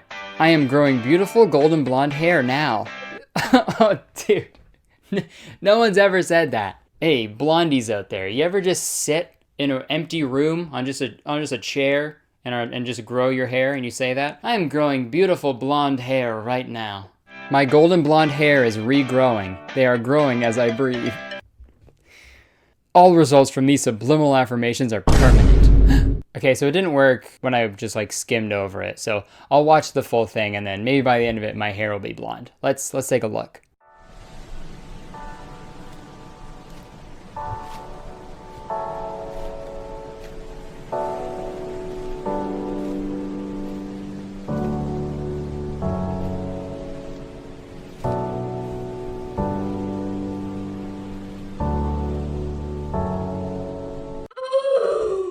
Okay, now I'm gonna look in the viewfinder, see what happens, see the results that I worked so hard on. All right. Fuck. Didn't work. Dude, there's one called Get Superhuman Strength in 10 minutes. Yes, please. The pinned comment is, and wow, this is affecting my muscles. I feel throbbing and tingling. Hey, go to the doctor maybe. Oh, my muscles are like throbbing and tingling right now. This is crazy, dude. Dude, I think I'm getting super strength. No, this is... I don't know, doc. I was watching this video to get super strength, and then I felt my muscles like throbbing and tingling. So, I think I have super strength, dude. It's like, whatever. Yeah, we just got the test results back. You straight up have arthritis. It's like a very bad case of arthritis. Oh, well. We're gonna have to start you on something. Yeah. Oh, so it's like really bad arthritis? Yeah, it's really bad. So like super arthritis? Sure, yeah. Sick. Looking through this YouTube channel, if you watched all of these, you'd be a fucking superhero. You could change your hair color at will, your eye color, your height, literally everything about you. Move over, Superman, make way for Positive Affirmations Man. It is me, Positive Affirmations Man. My blonde hair is growing as I breathe. Okay, so the changing hair color and the eye color, those ones are super weird, but it gets even weirder, believe it or not. This one is called Look Like Ariana Grande Subliminal. Warning, very strong. Yeah, well fucking so am I, after getting super strength, alright? I am already seeing the results. I get results fast. I have same eye shape as Ariana. Dang it, it worked perfectly. That one's just fucking weird, man. At least the other ones were like just kind of soothing music and you couldn't really hear the affirmations, but this one you can legit hear it clear as day, dude. I am good. I am nice. I am going to look like Ariana. I'm going to look like her. My eyebrows are like hers. Okay, so I'm looking at the comments right now and holy shit, apparently it worked. Day 1, nothing obviously. Day 2, somehow I look uglier. Day 3, my eyes look a little more like her shape and my eyelashes are darker. Day 4, okay, so this is so weird. My friend was doing my hair and she noticed a part of my hair was brown. My hair is black. And she said it looked like naturally brown hair. But now it does look weird seeing some of my hair is brown and the other is black. Day 5, nothing. Week 3, oh, big jump. I look like Ariana Grande. Like my head shape changed to hers. My eyes are just like hers. My nose has gotten thinner. My jawline is sharper. This works so well. I will continue using it. More updates. It's very weird to watch this video over and over again to hope that you would look like your favorite celebrity. And to lie in the YouTube comments to be like, yeah, it worked. I look like her. I look exactly like her, guys. You want a picture? Sorry. I wish I could. But this is YouTube comments and I can't do that. And so, sorry. Okay, imagine if this actually fucking worked. What if you kept doing it after you did it so much that you look like Ariana Grande? Like you watched it so much that you looked exactly like Ariana Grande, but then you kept watching it, then what would happen? You turn into like super Ariana Grande? Like Ariana Venti?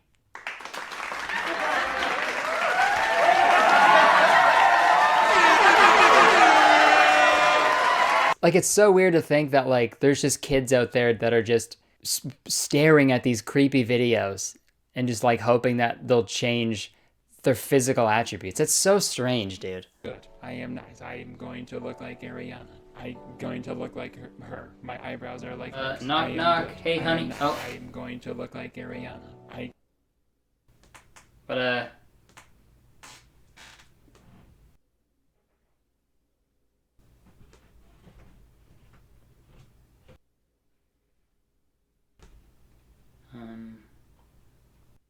I am good. I am nice. I am going to look like what are you going to look like her. What are you doing over there, huh? My eyebrows are like I'm so fucking grateful for my positive affirmations. Going to look like her. Alright. If this was real, this would be a crazy fucking torture tactic, you know? Like just strap someone to a chair and tape their eyes open and then play a fucking get dimples in 10 minutes video. Oh, dude, I don't want dimples, dude. Whoa. Like the only realistic one would be like turn your eyes red subliminal because you're staring at a screen for so fucking long that your eyes are gonna start to dry out and fucking go red. So that would be the only one that made sense. Dude, like there's so many of them for so many different things. Okay, here's what I'm gonna do. I'm gonna play all of them at the same time on different tabs, and I'm gonna let them all play at the same time, and it's gonna just fuck me up. I'm gonna have blue eyes, green eyes, blonde hair, brown hair. I'm gonna get taller, shorter. I'm gonna get stronger, weaker, everything. I'm gonna get so fucked up, dude. I'm gonna look like one of fucking Floops Fooglies from Spy Kids. That's gonna be me. Just a bunch of shit thrown together. Okay, I'm not a very spiritual person, as you can probably see. And I obviously don't want to make fun of anyone for believing in this type of stuff. You know, it's a free country, dude. You can believe in what you want. But yeah, I just think this whole thing is a little gross, you know? It's kind of, it just seems a little off. Like, the people who own these channels are literally profiting off of people's insecurities and hardships, you know? Super weird. Oh, everything is wrong in your life? You don't have the right hair color, you don't look like Ariana Grande, your boyfriend left you? Well, come watch my videos. They'll solve everything, dude. And of course they're all over 10 minutes so I can put mid-rolls in there. Whoa, what a coinky dink. No, that's like the right amount of time. It's just crazy how it lined up with YouTube's mid-roll fucking rules, you know? It's crazy, dude. Like, we all want to change things about ourselves, you know? I get it, okay? We all have our insecurities. Like me, sometimes I wish I was just less funny, dude. It's honestly too much sometimes. Seriously though, we all get sad about ourselves. We wish things were better about ourselves. But like, I think having a positive outlook on life, you know, loving the good vibes, I think that's great. I think that will bring a lot of positivity and great things in your life. I believe that to an extent, you know? But there's no goddamn way that watching a video with a picture of blonde hair and quiet voices saying that you're gonna have blonde hair is gonna give you blonde hair, dude. That's so weird, dude. No goddamn way. You don't believe me? You think these work? Well, alright. To prove to you that these actually don't work, I put subliminals throughout this whole video. Yeah, you didn't hear them, but your subconscious did. I'll raise the audio of them right now in editing. Turning into a bottlenose dolphin. You're straight up becoming a dolphin. You're a dolphin. You are becoming a dolphin. That was playing for the entire video. Dolphin, so, if you legit turned into a bottlenose dolphin, a fin as you breathe. There's proof. There's proof that it works, dude. So I love to hear feedback. Dude. Let me know in the comments if you actually turned into a bottlenose dolphin. In conclusion, I just wanted to talk about this topic because it was very interesting to me and just so fucking mind-boggling, dude. So weird. You know, just a big yikes. And if you want to change how you look physically, you know, I don't see a problem with that. You know, fucking get a nose job, get a boob job. Who cares? You know, dye your hair. Fuck it, you know? Do it in a way that actually does something and is safe and stuff. I don't know. Like I said, I don't know anything, but maybe I need to watch positive affirmations on how to, you know, be smarter. These subliminals won't make your life better. I think we've come to that conclusion. But you want to know something that will make your life better? Alright folks, that's going to do it for today's video. Thank you very much for watching. If you enjoyed it, please press the like button. 1 like equals 1 Ariana Grande lookalike. And those are the best, dude. We all love them. Leave a comment, let me know what you thought of this whole thing. Let me know if you use these, and obviously, if the whole bottlenose dolphin thing worked for you, let me know. Even though dolphins don't have fingers and they can't really type, but you use text-to-speech or whatever. Also, don't forget to press the subscribe button because I make a video every single week, and they're so much fun, dude. Again, thank you so much for 1 million subscribers. Very happy, stoked, super crazy. You guys are awesome. Thank you very much. Check out the description here for this video. Thank you so much for watching. I've been Curtis Connor. I'll see you next week. I gotta go get dimples really quick. Bye-bye. Hey guys, thank you so much for watching this video. If you want to see more from me, you can click right here on the screen and watch some other videos from me. And don't forget to press that subscribe button. All right, I will see you next week. Bye-bye. Bye-bye.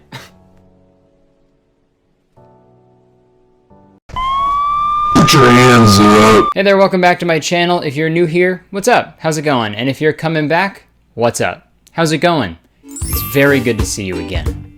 You see what happens when you subscribe to my channel. You get an extra greeting at the beginning of every single video, so press that subscribe button for an extra greeting. I have a canker sore right now and it hurts a lot. Before we get into this video, I want to remind you guys, we've got a nice law-abiding video for you today, okay? This video is never gonna go to jail, all right? And that's a promise. I told myself that I would never make another video about TikTok or the people on TikTok because I've already made several videos about the weird communities on there. I don't want to be a one-trick pony, you know? I'm a pony who can do lots of tricks. I'm a very talented pony. But dude, after being at VidCon last weekend and seeing some of my favorite TikTok celebrities with my own two eyes, it reminded me of how weird TikTok really is. And there's a certain community on TikTok that I've wanted to TikTok about for a while, and that is police officers.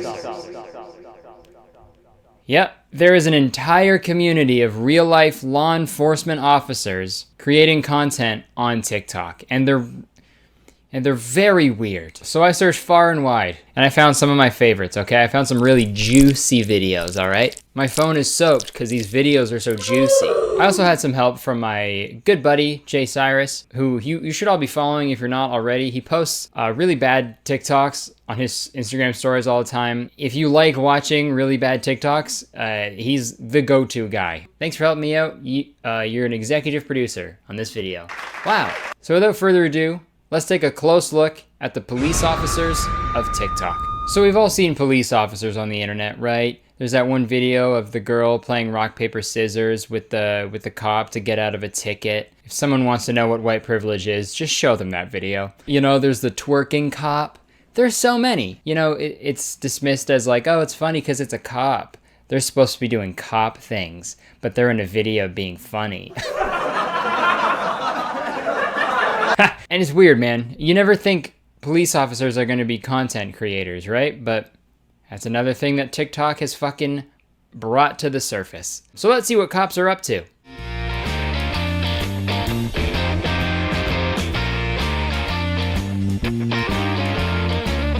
Oh, his caption is, "Cops of TikTok duet this. Get asked all the time about beards and tats." Hey man, no you don't. Every police officer I've seen has a fucking beard and a fucking full sleeve of stuff, dude. No one's asking that, especially not your dog. This video is basically him being like, dude, I got a fucking beard and a tattoo, dude. I got fucking like 30 tattoos, bro. My tattoo has a beard, and my beard has tattoos. You're under arrest. I don't know, man. Thirst trapping in a police uniform? I don't like it, and there's a lot of it going on TikTok. Like this guy, for example, his name is Simba on Fire, and I found him because he duetted the guy's TikTok that we just watched with the dog. You know, the dog who asked about the tattoos and the beard. He does a lot of weird TikToks on there, so let's take a look at the one that he duetted.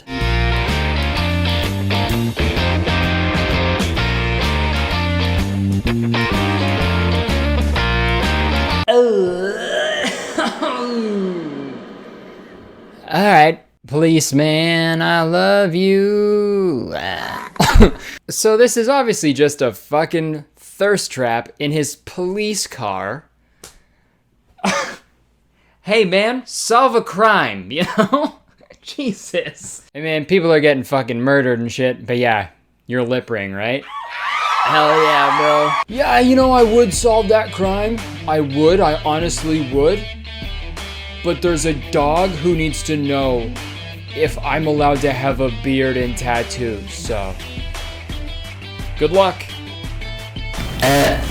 It's so weird, dude. There's like video after video of him lip syncing to songs in his police uniform. The uniform he wears to stop bad guys. I can't wrap my head around that, dude. That's so fucking weird to me. And hey, I don't want to kink shame, all right? I'm sure there's some people who think that, you know, cops are attractive, right? A man in uniform. Wow. No one was freaking out about that when I was in my McDonald's uniform when I was 15. Where was the love then? Where was the love for a man in uniform then, huh? No way. And another point I want to make, this is also one that Jay made as well in his stories. Like, the guys who are making these, like, lip-syncing videos, these are the same guys who would bully kids in high school who did the same type of shit, dude. 100%. But it's fine, you know, because they're a cop, right? And they can get away with it. Just how they get away with a lot of other stuff as well. Yikes, yikes, yikes, yikes, yikes, yikes, yikes, yikes, yikes, yikes, yikes. Ouch. This tea is scolding. So don't be acting shy up in this room like I made you nervous. Whoa. I mean, not gonna lie, dude. He killed that dude. He really put the serve into serve and protect. Am I right? It's really funny to think, like, when one of these cops makes, like, a boy TikTok, somewhere on, like, the other side of the world, like, some TikTok boy just becomes a cop for a second. Ah, sub, eh? Like, what is up? Like, stop. You're looking good. Like, Travis, stop. Whoa. Whoa. Can I, like, you wanna fucking chill later? Or something? Yeah, we could, if you want. Like, Alright, time to make one of them TikToks that everyone's talking about. Alright. I can't see the issue. Yeah, believe me, I need to keep myself alive. But I don't need to kiss you. Put your hands up! Yeah! You heard me, put your hands up! Oh no. Uh-huh. It's like a game. Oh, you got jokes, huh? Okay. They're gonna love that down at the jail where you're going. What's going on? Stop resisting, okay? You are under arrest. Alright? What? Yeah, you're going to jail, okay? Yeah, you're going, okay? What the fuck? I don't know what he's doing. How is he doing that? It's so loud. Okay. Well, that was pretty easy, I think. That was weird. Okay. Anyways, as I was saying, like, what's up? What do you want to do? Freaked me out for a second. Like, you know what? On second thought, I think I'll try that again. I don't like that one very much. We could, like, chill. We could. Get down on the ground. No. All right. Well, that was a stupid bit. On with the video. Before I get any further into this, I just want to say, like, I get it. Honestly, at the end of the day, being a police officer is a job. Okay? You go there so you can have money. When you're at your job, when people are at their jobs, they're not working the entire time, right? They're all farting around on their phone. They're, you know, doing anything to not work, right? I get it. It's just so funny to me, dude, because it's like the most serious job you could have, and then they just go and lip sync and thirst trap to their iPhone and then upload it on like a kid's app. Yikes! It's not all lip syncing though, okay? I'll say that. They do some other stuff on there as well, so let's take a look. Wow. Whoa. Hey. Alright, show off. You know? Dude, I bet every other cop just fucking hates this guy, right? Look, there goes Tom again. Enough with the flipping, right? I know, right? Oh my god. So annoying, right? I really do not like him. Don't let him hear you, you know? He might flip out on you. Did I hear someone say flip? I'm gonna do another flip. No! There's also a lot of videos where cops like show how strong they are. Like this one, for example.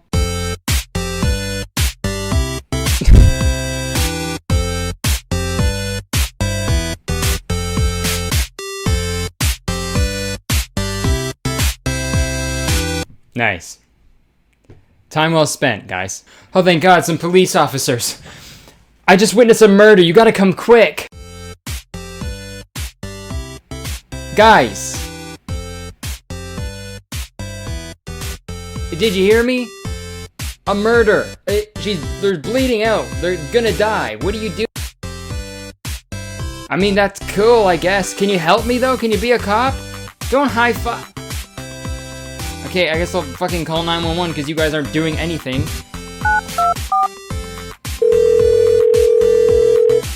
Hello? Hi, sorry, I'm a little busy. Whoa, cool handstand. Whoa, cool push-up. Seriously?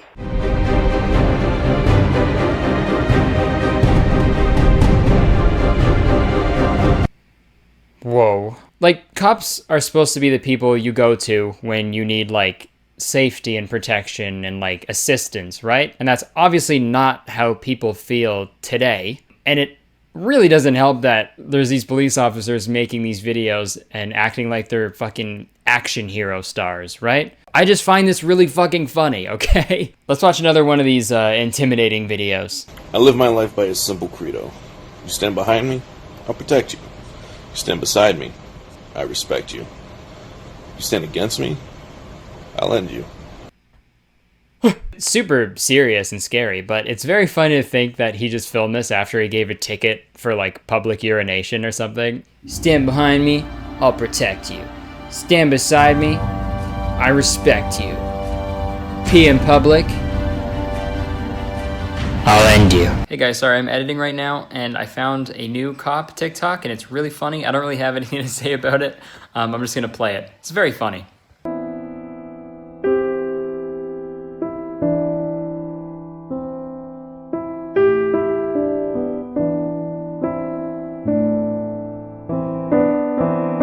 Also in the same kind of category as these intimidating TikToks, they'll do these videos where they'll play an XXX Tentacion song and be all intimidating and tough.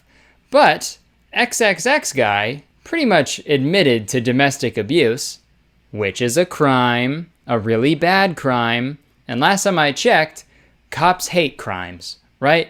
That's the one thing they're trying to stop. But they're just like, well, the song's kind of scary, so it'll work for this video I'm making for an app. Next there's gonna be fucking astronauts making TikToks on the moon.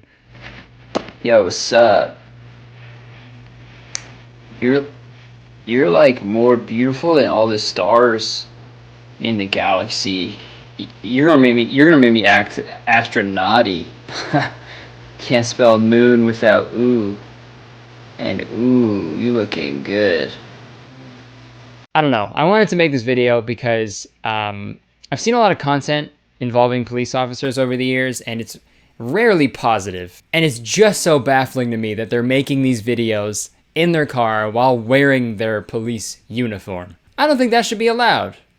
Because, you know, solve a crime. And like thirst trapping is one thing, I can excuse that, I guess. But the videos that really kind of make me mad are like the intimidating, like scary police officer ones. Like, their job is insanely dangerous, I'm aware of that, and maybe making those videos makes them feel a little more, like, courageous and strong, and who knows. But I just think it's a little insensitive making those videos today, you know, with all of the things that are going on with police officers. I just wanted to make this video because I thought the TikToks were very funny, and I laughed at them very hard, and I hope you did as well. And as much as I don't like these thirst trap videos, I much prefer those than whatever police brutality is going on right now, because that shit needs to fucking stop, because it's pretty fucked up. So let's stop doing that. Just thirst trap instead, okay? Way less fucked up. Usually when you think of a cop, you think of getting a ticket, not a TikTok. This is the joke police. Get on the ground. You're under arrest. You're under arrest. That was I'm a sorry, bad I joke. thought it'd be didn't like funny. it. It wasn't funny. Okay, okay. Wait. No, it wasn't good, alright? You're going to joke jail, alright? It's just like regular jail, but super funny. That sounds kind of fun. Well, it's not, okay? It's not. Everyone shut up. This is the joke police. Police, put your hands up, okay? Officer, that joke was fine. I thought it was pretty funny. Okay, Thank you're you. doing a bad See? job. He thinks so. I ought to have your badge and your gun for this, sir. Hey, whoa, whoa, whoa. How dare you say that was... Everybody shut up, alright? I'm the YouTube sketch police. Okay, Curtis, you're going away for a very long time. This is a bad sketch. Aw. Alright, that's the video. Thank you so much for watching. If you enjoyed it, please press the like button because one like equals one pair of aviators. Aviator? I hardly know her. Also, leave a comment, let me know what you thought. Let me know if you want to see more TikTok videos because that's a fun one. I forgot how fucking crazy that app was, so let me know if you want to see more. Also, don't forget to press the subscribe button because I make a video every single week and they're so much fun. And when you press the subscribe button, you immediately become a citizen of Kurtistown, and it's the best place to live in the world. And I'm the mayor, and you have to be nice to me. Check the description. Hey guys, thank you so much for watching my video. If you enjoyed it and you want to see more from me, there's some videos on the screen that you can click and then watch. Also, don't forget to press the subscribe button. All right, see you next week. Bye-bye. Whoa. Wow. Whoa, strong boys. Okay, if you haven't watched my first video about the original Goat Story movie, I recommend you do that before watching this one. Or not, I don't care. You can do what you want, really. But yeah, I appreciate all the positive feedback I got on that video. Worked really hard on it, took a long time to make it, so glad you like it. And actually, I'll have you know that the animation studio, AAA Studio is what they're called, they're the people who made Goat Story, and they commented on my video. They actually left a comment before the video was even live, which was weird. I've never seen that before. I had the video on my channel like unlisted for a few days because I had to send it to ExpressVPN, the sponsor of that video. I had to send it to them to like approve it before I posted it, you know? And in that like 2-day period, they commented on the video. I don't know how they found it. My guess is they have a whole team of people at the studio just randomly typing in random YouTube URLs. Amidst the hours and hours of content uploaded to YouTube, they'll randomly stumble upon a YouTuber talking about their video. That's my best guess, and I'm right. But this is what they commented. Thanks for analyzing our movie Goat Story. Great job. I always smile when someone offends over big breasts or some small nudity. Is it really such a terrible thing for children? On the contrary, it is completely natural. But for Americans, I'm Canadian, this false morality is probably all to show the breast is terrible, but the fact that the problem in every American animated film is solved by violence, someone puts someone in their mouth, they fight together, is completely okay. Great job. Okay, great points. I think what they're trying to say is they're allowed to show boobie in their movie because they didn't have any violence. Well, aside from like the first part of the movie where the guard tries to like kill that little boy, and then Master Hanish's eyes getting cut out of his skull. Oh yeah, and then hanging a goat at the end of the movie. But yeah, other than all that violence, they had no violence. So it's all good. Also, someone puts someone in their mouth, they fight together, is completely okay. Someone puts someone in their mouth, they fight together, is completely okay.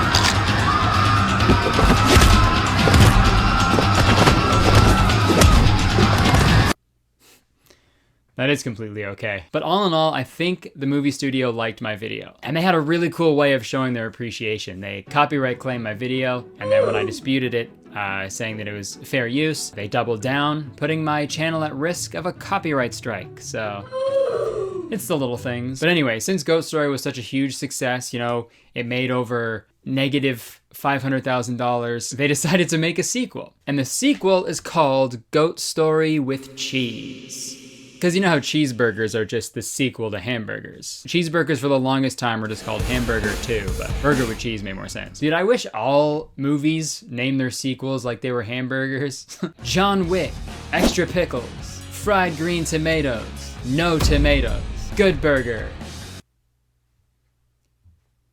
Good Burger. Okay, one more tiny thing to say before we start. Goat Story and Goat Story with Cheese are both on YouTube for free. You can watch them. My videos are in no way a replacement for these videos. I'm just commenting on it, making jokes about it. So yeah, go watch the movie, support the studio, because they're great. They're so nice and handsome. Wow, AAA Studios, you have such big muscles too. You're so nice and handsome. You wouldn't copyright claim little old me, would you?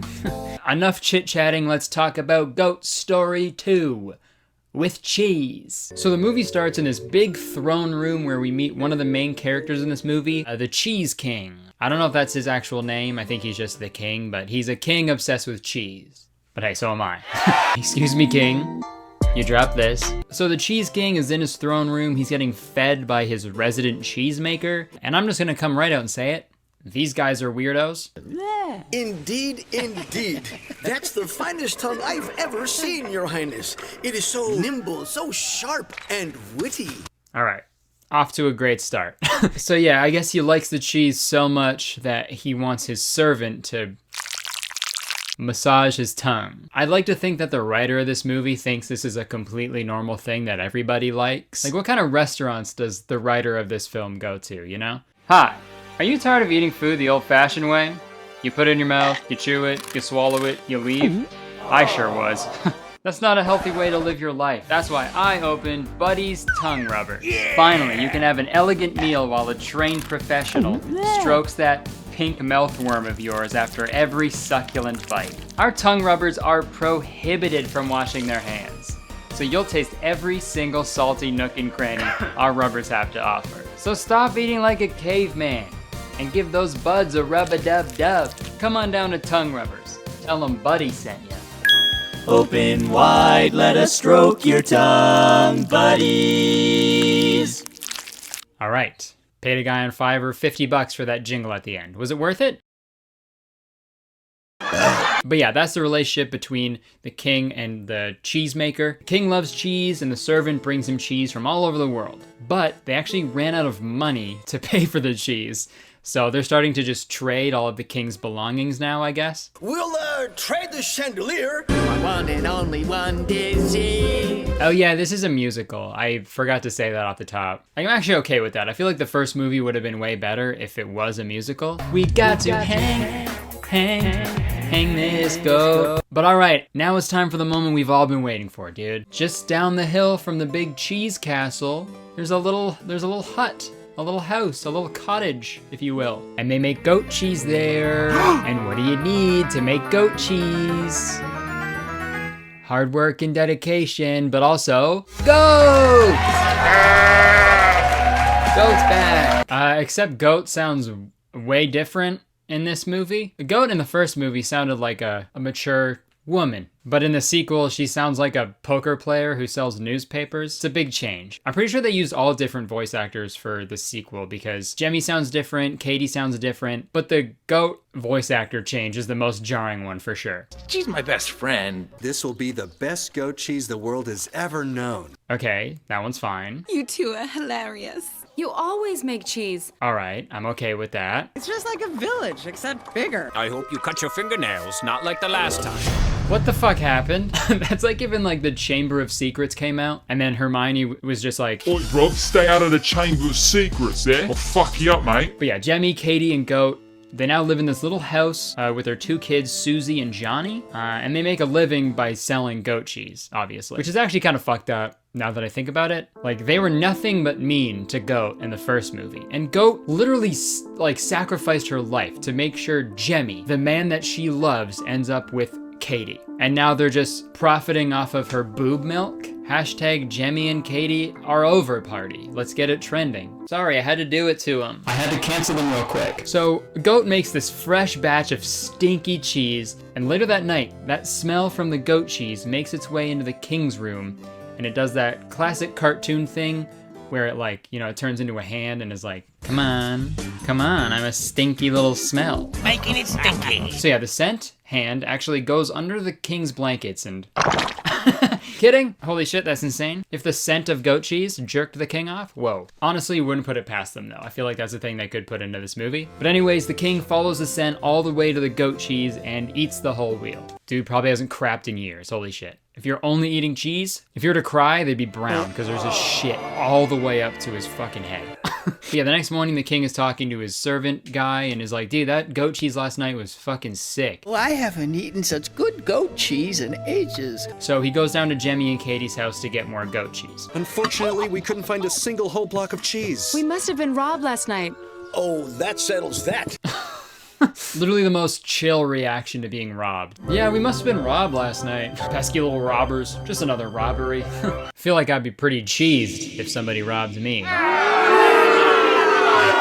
Okay, also really quick, I want to point out that the animation in this movie doesn't look as detailed as the first one. Like in the first movie, I feel like I could smell Jemmy. That's how detailed it was. I don't know, this one it just looks like the textures are a little too smooth or something. I say this like I fucking know anything about animation and then I could do any better. Yeah, the textures are too smooth. Fuck you, man. But I'm actually fine with it though, because this is actually a little easier to look at. One more. But anyways, later that night, everybody's sleeping peacefully when the devil breaks into their house and kidnaps Jemmy and Katie.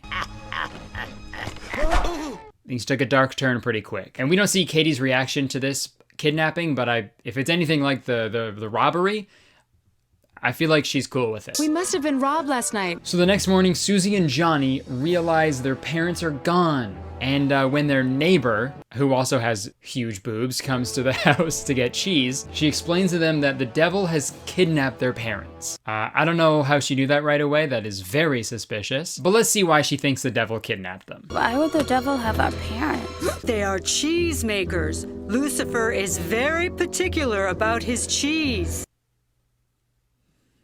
Huh? So that's why hell is so bad. Huh. our boy Lucifer, Lucy is so particular about his cheese. He's a big bad cheese monster. He's a monster. Monster moment. Monster cheese is a strong-smelling soft cheese with a subtle taste. So the neighbor goes on to explain that their parents are in hell and they have 3 days to save them. You have only 3 days to get out of hell. And if they don't, this is gonna happen. Then the devil cleans out your ears with cotton swabs and uses you as a basis for noodle soup. Basis for noodle soup? Jesus Christ, lady. Lady, you're scaring us. Hey, are my parents okay? No, he's gonna boil your fucking parents alive. And he's gonna use their intestines as noodles. And he's gonna drink their filthy blood like wine and floss his stinky teeth with your parents' hair. But worst of all, what? He's gonna be particular about his cheese. Ah! So Johnny and Susie are scared. They don't think they can do it. They don't think they can save their parents. But Goat gives them a quick pep talk. So then, do you believe we'll rescue your mom and dad? That's it. We'll find hell and go to mommy and daddy's rescue. And they're on their way to go save their parents. And since Goat is a raging alcoholic, the first place they go to is a bar to get more information on how to go to hell. Hey, it's Matthew. It's Matthew. He's not swagged out anymore. So that's what happened to him, huh? After those guys made it stinky, he's making it groovy. Okay, in the bar, this is when we meet 3 more main characters of the movie. We got this tall guy, his name is Tall. This big guy, his name is Broad. And this blind guy, and his name is Sharp-Eyed. And literally the only jokes that exist in this movie are tall guy is tall, and also big guy is big. And believe it or not, blind guy is blind. And just like a block of cheddar left out in the sun, gets old real quick. Oh, actually on second thought, maybe this sharp-eyed guy, maybe he tried to build a clock in another town. He's got a blindfold on. But anyways, Goat exclaims her master plan to the bar. Hear ye, hear ye. Hear ye, hear ye. I'll pay the entire tab of whoever here can tell me how to get to hell. Honestly, weird things have been said at bars. I feel like I've probably said this at some point in my life. So Tall, Broad, and Sharp-Eyed, they don't have any money to pay their bill, so they're like, oh, we'll just lie and say we know how to get to hell, and they'll pay our bill. You know the way to hell? We will think of something. So Goat hires them on the spot. You're hired. And right after Broad pulls out this huge contract for Goat to sign, which is odd. He just had a contract ready to go at the off chance a goat came into the bar asking them to take her to hell. Very specific. This is coming from the same studio who employs thousands of people to type in random YouTube URLs to find a YouTuber talking about their movie. So it's not that far-fetched, that makes sense. So these guys say you have to go to this place called the Devil's Mill to get to hell. And they don't really know where to go at first, but then they see this big explosion and then they go, oh, there it is. That's where it is. Wow, a storm is brewing. Okay, did she think that skull-shaped explosion was a thunderstorm? Jeez, big cloud back there. Looks like it's gonna rain. So they get to the site of the explosion and it's this weird little like spooky hut. So obviously they break in. I don't know. This part is very weird. There's a spider dog thing that licks Susie's face. So guys, what's going on in here? Haha, blind guy is blind. Oh, Daddy, is that you? Please don't lick me. You'll get me all wet. I don't know. Again, every scene in this movie makes me so uncomfortable. Oh my god. With their track record, I'm honestly surprised this spider doesn't have huge boobs. It's honestly shocking to me. That'd be quite the arachnid. Dumb joke. Move on. Let's move on. So this old witch then enters the hut and starts rubbing Johnny for some reason. And then her arm falls off, which is pretty disarming to see. And then Johnny takes this stuff called the Water of Life that was on her shelf. Spray Water of Life on it. He pours it on her arm and it goes back on. I guess the Water of Life fixes any physical ailment. But this part is super important, okay? The witch tells Johnny to put it back. Remember to put the potion back. But the little fucking bastard keeps it. He pockets it. He keeps the juice for himself. Johnny? Yes, Papa. Stealing the Water of Life? No, Papa. Telling lies? No, Papa. Open wide. Animation Studios. Love you guys. But anyways, the hut is about to explode again because of this potion that she's making, so they all escape and run away. But now they're all starting to get tired. They're at each other's ends. They're fucking arguing and bickering at each other. Mr. Sharp-Eyed, find the way to the Devil's Mill. Oh. He can't see. He has cataracts. Dude, I also hate when I hear the word cataracts, because that's like a serious like medical issue. But whenever I hear it, I just think of that fucking song. Face down low. He can't see. He's listening to the cataracts. But okay, holy shit. The next 30 seconds of this movie are fucking insane. So Tall stretches out to get a good view of the land. I guess that's a thing he can do. He can stretch really tall, but he's immediately struck by lightning. And just like Katie with the robbery, Goat doesn't bat a fucking eye to the fact that Tall was just struck by lightning. No matter, we'll use the North Star to guide us instead. No matter?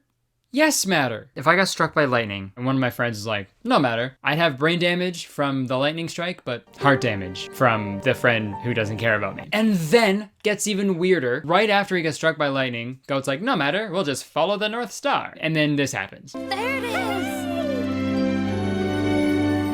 The North Star. We're off to the river and the Devil's Mill.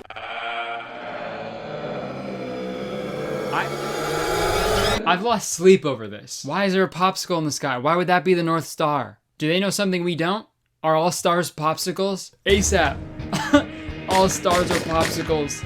Damn it, it makes so much sense. That'd be crazy if they were right. If NASA came out and they were like, hey guys, we were wrong. Sorry. Yeah, we thought stars were big balls of gas, but they're actually sweet summer treats. Maybe then I'd become an astronaut. Because I do have what it takes to be an astronaut, but stars just ain't sweet enough for old Kurt. But anyways, they follow the North Popsicle and they keep marching on. There's a big musical number. Marching straight into hell. And then they rest for the night after eating some goat cheese. So while they're sleeping, again, the scent from the goat cheese goes all the way into the king's castle and actually sticks one finger up his asshole. So he floats all the way to the cheese and he steals it. And then the king tells his servant that he found this goat cheese by the Devil's Mill last night. I found it by Devil's Mill. What? Which is weird, because I thought he was sleeping the whole time. Like, it was heavily implied that he was sleepwalking, or sleep floating to the cheese, right? But no, this guy's just an asshole. He's fully awake, stealing cheese from orphan children. And I just got one question for the king. Why you gotta brie like that? Brie is a soft cow's milk cheese named after Brie, the French How many cheese puns is too many? Please let me know. Cheddar? I hardly know her. Okay. Okay, guys, so this is where stuff starts to get fucking crazy, okay? Not as crazy as a goat dressing up as a big boob lady and hanging themselves, but still pretty wild. So the king's getting another cheese shipment. You'll be receiving a package of Gouda from Holland. And they're running out of things to trade, so the servant suggests that the king trades his crown. They'll take your royal crown in exchange for it. Which is a terrible trade for some Gouda. A pound of Gouda is $11.06 according to Google. St. Edward's crown is worth $39 million. So be it. Not only is this king an asshole cheese thief, he's a fucking dumbass. Your logic's got more holes than a big slice of Swiss cheese, my friend. So please sign right here. Okay, another fucking contract, dude. What is with the Goat Story movies and contracts? First one, there was a contract with the devil, and in this one, Broad had a contract at the bar, and then now is this another separate cheese contract? The agreement goes into effect tomorrow morning. So much litigation for every single thing they do. What a terrible life to live. Like, you need a contract to do literally anything? Hey man, I feel kind of sick. Can you take me to a hospital? Sure, but you gotta sign this contract first. Please, dude, I need your help. I really don't have time to sign another contract. Ooh, okay. Can you sign this one then? This one states that you don't have time to sign the other contract. No. Oh hell, I'll even take an initial at this point. No. Oh, come on. Make it official. Write down your initials. Oh god, I think I've contracted a disease. That was nice of you to use that word. It's the least I can do. It was in the contract I signed last week. Oh wait, we're in a hospital right now. Oh yeah, we're both doctors. Doctors, please. There's been a huge accident. We need your help. Come on. Sorry, sir. That's not in the contract.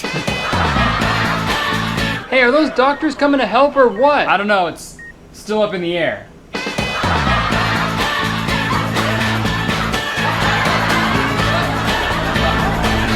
I don't know either. Back to the movie. It's about to get wild, all right? I'll say it. Turns out the castle cheesemaker is up to no good. Those big, thick, juicy, silky, voluptuous cheeks of his, they're fake. What? Yeah, I think it's cheese. He just keeps big pieces of cheese in his cheeks all day to make them big and puffy. Dude's breath probably smells fucking terrible, dude.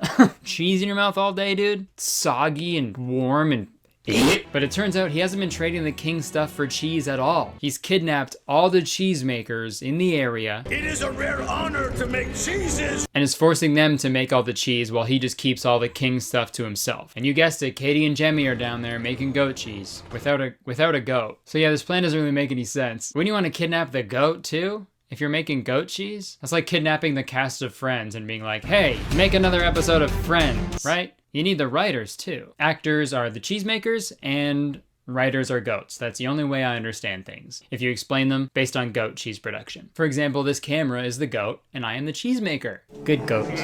Good cute goat. But yeah, it turns out this guy was actually the devil who kidnapped Katie and Jemmy at the beginning of the movie. The devil didn't even have any part of this because he was off playing cards in Prague, I'm sure. But anyways, he's giving this like monologue thing and he says that the king finally signed the contract. So now he's gonna hang all the cheesemakers the next day. I'm gonna have you all executed. So cut back to the gang. They're at the Devil's Mill now. It's this really weird scene where it kind of turns into a rave. These two little devil guys show up. I don't know who they are or what their purpose is, but they're there. Then the evil cheese devil shows up and kidnaps Susie, which is another sentence I've never said before in my life, but here we are. And this is also when they find out the royal cheesemaker's master plan. Royal cheesemaker. Sometimes even the worst hell is here on Earth. Damn. Goat be spitting facts though. Yo, someone's gotta make, you know those sad Bart edits? Please someone make a sad goat edit. Hey, I got impatient, so I made one myself. Will you marry me? That just wouldn't work out at all. No, not at all.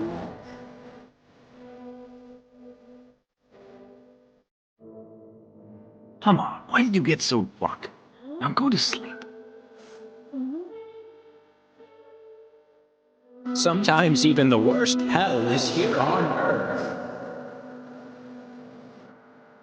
But yeah, just to go over the cheesemaker's plan one more time. The royal cheesemaker kidnaps other cheesemakers to make cheese for a king who's addicted to cheese on the off chance that he'll be so enamored by this cheese that he'll unknowingly sign some random contract entitling the cheesemaker to the crown. It's also putting a lot of trust into the king to not just rip up the contract and be like, no, fuck you, you're insane. I'm the king and I can nullify any contract, right? And what's the cheesemaker gonna do if he just rips the contract up? What's he gonna do, go to small claims court? No, dude, even if there were cops or anything to like go help the cheesemaker, hey man, you kidnapped a bunch of cheeseheads and you're forcing them to work in a cheese dungeon. You're going to jail, sir. And you can't make cheese in jail. Trust me, I've tried. I have tried to make cheese in jail. I broke into a jail once, tried to make cheese, couldn't do it.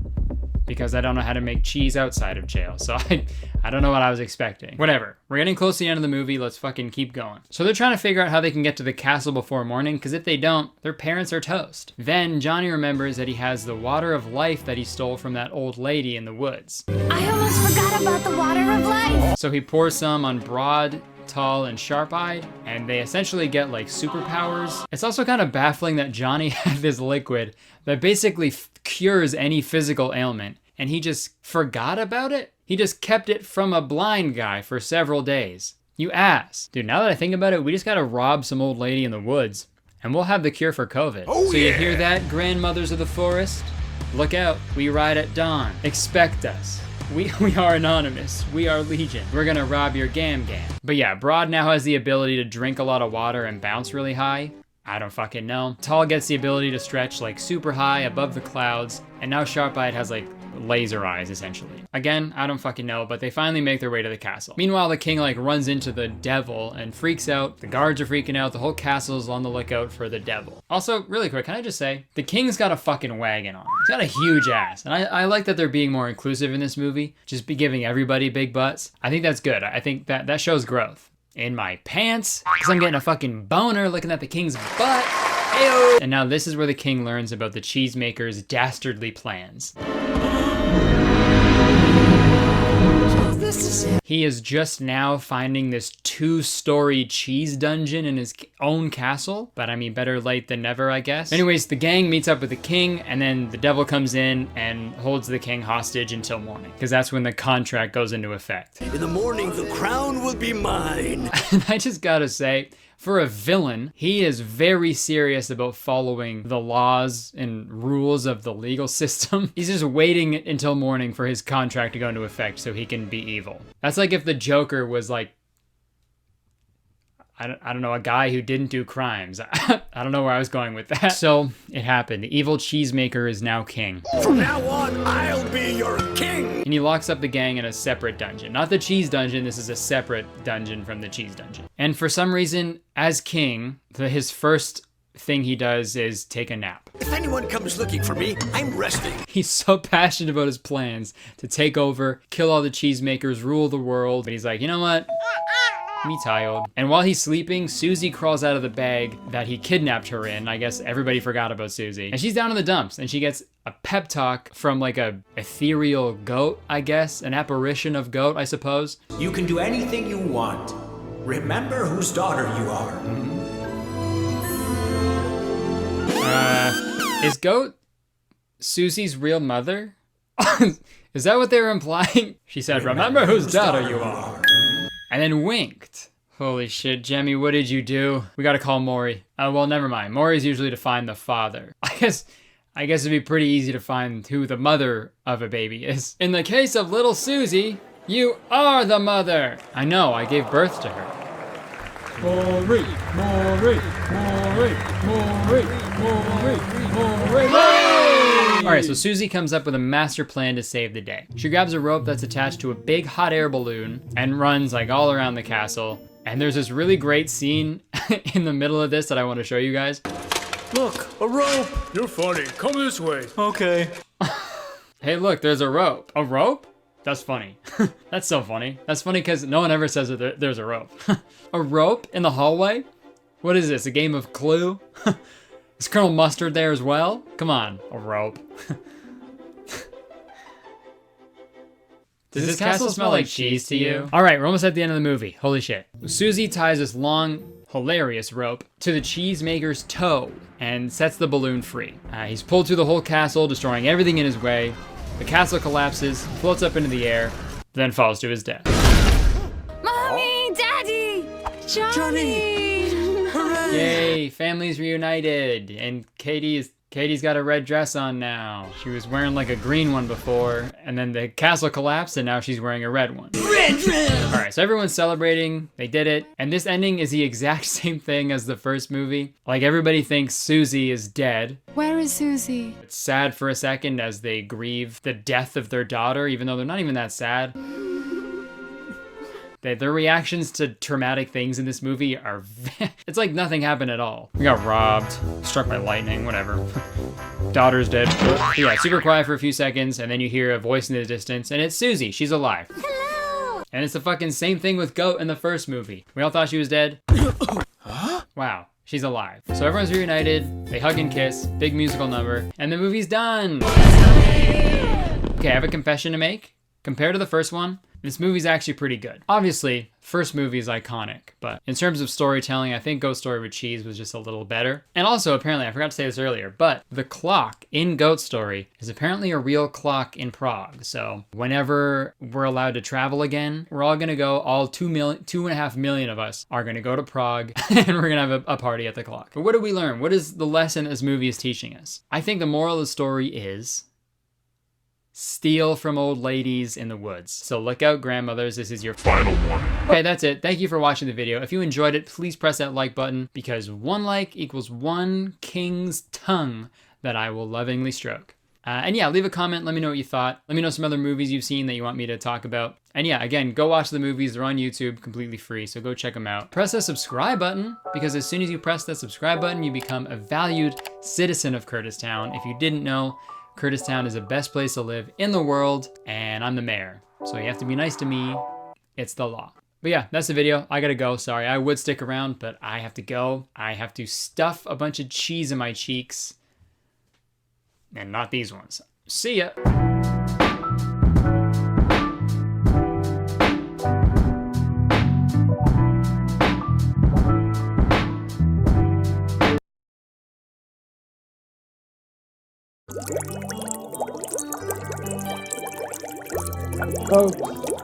Everybody's scared of something, right? Me specifically, I am terrified of large bodies of water. I think my biggest fear is being stuck out in the middle of the ocean because the Kraken is gonna grab me. You know, and I'll say something hilarious like, "What's Kraken?" And then he'll eat me. Not because he's hungry, but because he's heard that joke before, probably. Seriously, there's nothing I hate more than open water. But at the same time, there's nothing I love more than open water bottle. I don't even have to be thirsty, and I will drink so much water. Dude, water? I hardly know. You ever go for a long walk in the sun and then get home and drink a big glass of tap water? Nothing better. Or after a long night of absolutely housing a dozen beers, and then you wake up in your bed at like 4 a.m. in a cold sweat, and then you run to the bathroom and put your fucking mouth under the tap. Nothing better. Water's the best, dude. It's like essential to life, you know? It's good. Which is why there is an entire community on TikTok devoted to water, and it's called Water Talk. But as you'll see going forward, this community on TikTok is not what you think it is. The Water Talk community has gained popularity past few months, and you'd assume that a group on TikTok that refer to themselves as Water Talk love the taste, texture, simplicity, and beauty of water, but no, oh no. H2O, no. Water Talk is essentially a bunch of people filming themselves making the most diabolical, dubious concoctions in humongous reusable water bottles. And just a disclaimer before we dive in, you can do whatever the fuck you want to your beverages, and you can put whatever the fuck you want into your bodies. I don't give a shit, but I am nothing if not a hater. My hatred, bitterness, and judgment runs deeper than the ocean. So without further ado, let's watch some Water Talk videos. Hello, it's me again. So I think I now believe in karma because the hell is that shit? Serves me right for making fun of this shit. I got one piece of hair coming out of my mustache the entire video. I'm aware of it. We don't need to comment anything. All right, so I don't want to see any comments about it, okay? Thank you so much. I trust you, thank you. Back to the video. Let's watch some Water Talk videos. POV, you're mad because I consider this water. Welcome to Water Talk. Okay, yeah, so she puts some Sonic ocean water. Is that what it's called? Ocean water? Salt and fish poo and garbage. Okay, so she puts Sonic, this fast food restaurant, Sonic. I guess they have a powder for a drink, and she's putting it in there. She doesn't look too happy about it either. And like, that's gnarly by itself. But she then puts a Skittles one in there? So you got Sonic powder, Skittles powder, and she's still not done. After that, she puts strawberry syrup, a nice couple glugs in there. So yeah, that's a brief intro to Water Talk. And look, she was right about the POV thing at the beginning of the video, cause yeah, I am mad. I am mad that you consider that water. Cause it's not, right? Right, everybody? You agree with me? That's not water. That's a new drink. New drink unlocked, I think. Because look, I can piss and shit and puke and fart into some toilet water. But if I had the audacity to be like, what, it's just water. It's just water in there, have a drink. I think you'd kick my ass. You'd try to drown me, I think. Don't get me wrong, I'm aware of the existence of flavor packets and stuff. You know, I've had my fair share of liquid IVs after a night of absolutely housing a dozen beers. And you know, maybe people need more sugar in their diet, so this is a good way to do it or whatever, but 2 though, and then some strawberry syrup. Dude, watching this video reminds me when I worked at Starbucks. People would come in and order frappuccinos at 7 in the morning, and then they just be like, gotta have my coffee. That's not coffee. That's a really, really wet cake. Huh? But Water Talk gets even crazier, okay? Let's watch another one. Good morning. All right, I don't even know where we are. The 7-Eleven somewhere. I got a bottle of water. You guys know we're still doing the water of the day. I might be going to Vegas and getting on a plane, but we're doing the water of the day. What do you mean water of the day? There it is. It's right there. You don't have to do anything to it. You're done. That's the water of the day. Found it. That's good water, too. Fiji's like the best drinking water, and they're still like, nah. Not good enough. It's gotta be a dessert for me. Salted caramel apple is the water of the day. And I know this is such a silly thing to be upset about, and to also fucking script and film and edit and post a whole video about. But dude, it's just so wild to me that billions of years went by, and due to some cosmic coincidence, our planet is the perfect distance away from the sun to support life and to also have an abundance of drinking water to sustain that life. And there's some people out there who are just like, if this doesn't taste like fuzzy peaches, I'm gonna fucking kill myself. Like, what would these people do if they were like dying of thirst in the desert?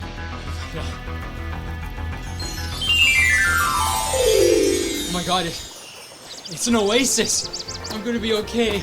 I'm gonna survive. Oh no, it's a mirage!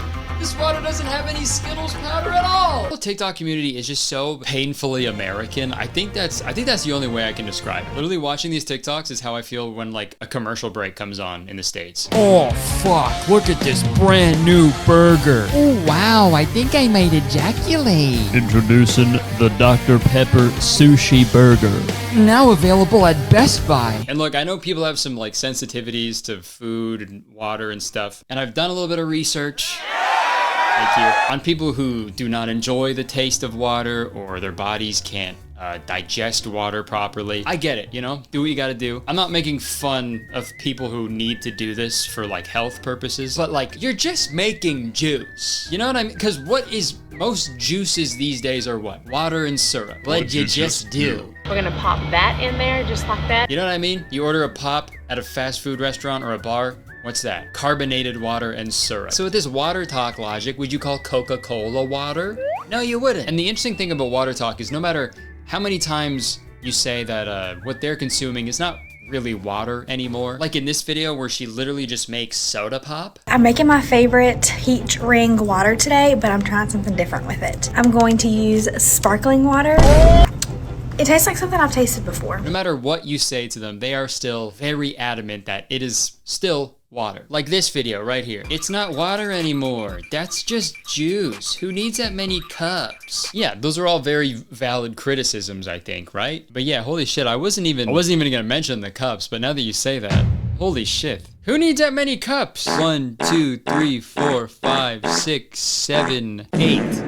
8 reusable cups. The whole point of a reusable cup is to use it, wash it, and then reuse it. Like, you don't need 8. You only need 1 of them, dude. What the fuck? That's like throwing your shirt in the garbage every night. Just fucking, you can wash it. So all of these are like valid criticisms towards water talk, but let's see her rebuttal. It's still water. Okay, yeah. Yeah, okay, yeah, I guess I never really thought of it like that. Wait, does she mean like it's still water or it's still water? Because if I ordered still water at a restaurant and they brought me a fucking Sonic lime green Fortnite juice, I think I'd fight someone. Hello, me again. I stumbled upon an insane discovery while I was editing this video. So I think it's safe to say the aesthetic of the people on Water Talk, it is very Disney adult adjacent, consumerist, extra. It gives off the same vibe, right? And you know what's crazy about that? Look at that, right? Mickey Mouse ears. Oh my god. That's the molecular structure for water. It's literally fucking Mickey ears, dude. I'm losing my mind. What does it mean? And I know I might be going a little too hard on these people. Life sucks sometimes, and maybe a sweet little drink is, you know, makes your day a little better. You know, at the very least, they are consuming water, and water is good. Sure, maybe that's what's going on. But also, look at this shit. That's that pow shit. What is that? That is the brightest drink I've ever... That is literally slurp juice, dude. Deploying flashbang. I feel like I just get nauseous just being in the room with that drink. Like, it's fucking radioactive, dude. Like, it's so wild that they're on TikTok making nuclear Oppenheimer juice and then using the hashtag water talk. Yeah, what are you talking about, dude? It's also so wild to have a huge glass of drinking water that people would like literally kill for in other parts of the world. And you're like, all right, here we go. Time to make this gross shit awesome. That's that house. Like putting a bunch of bad stuff into good stuff kind of turns the good stuff into bad stuff. You know what I mean? Like, could you imagine the opposite of this? Dude, come on, you know you shouldn't be smoking. No, it's chill, man. I roll my own cigarettes. Okay, it's still a cigarette, though. Why does that matter? Well, you know how they always say eat your greens? I snuck some romaine lettuce in here, okay? And you do that every day? No, lettuce goes bad, like, really fast, so I have to roll all my cigarettes in bulk.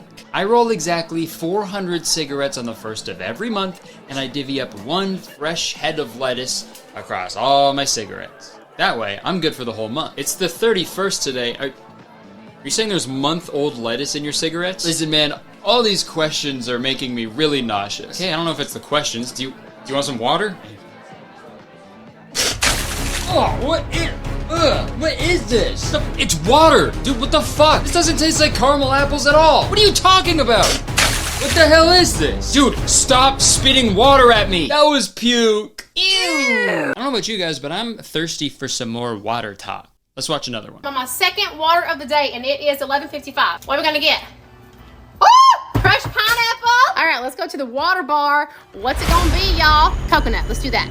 2 pumps of the coconut syrup. Mama's trying to have a pina colada. Okay, yeah, sorry. We gotta talk about these fucking bottles again, sorry. So, after watching all these, I realized all of these water talk influencers, they all use the same brand of reusable water bottle. And it's from a brand called Stanley. And dude, these people love their Stanley cups more than Wayne Gretzky. They live and die by these Stanleys, dude. There's more Stanley in these videos than a Marvel movie marathon. And using reusable water bottles is great.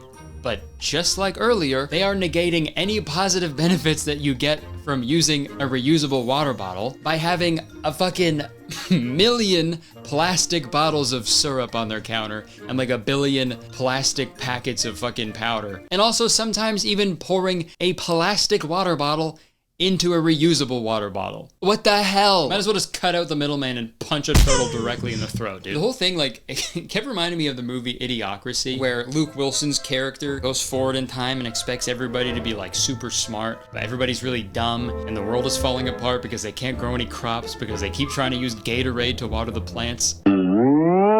And I figure I should mention the controversies or criticisms, I guess I should say, surrounding water talk. Because I'm sure there's gonna be people commenting on this video, you know, these videos are harmless, you know, let people enjoy things. Why do we hate women enjoying things so much? And yeah, sure, those are both true, I don't know. Like, I don't fucking know anything, I just think these videos are really funny. But this person on TikTok, their name is All in the Music. They have some pretty good points, so I'm gonna play a little bit of their video. It's toxic diet culture to continue to call it water, and it's really dangerous, and so I'm really fucking sick of it. Like, you're claiming because it's 0 sugar, 0 calories, that like it isn't adding something. You're adding Nerds powder to water. You're drinking Nerds. You're drinking diet Nerds. You're drinking flat diet soda, and that's fine. Fucking call it that. Otherwise, it's dangerous.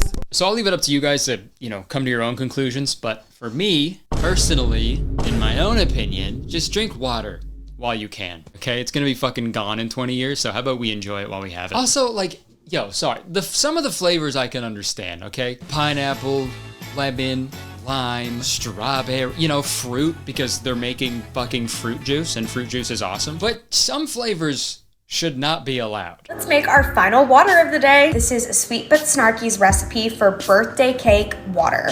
Birthday cake water. Birthday cake water. Dude, that does not need to exist. Birthday cake is good. Water is good.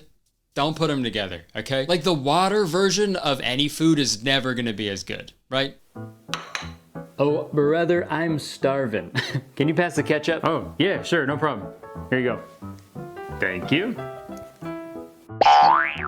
Whoa, whoa, aren't you gonna shake it first? The water's the best part.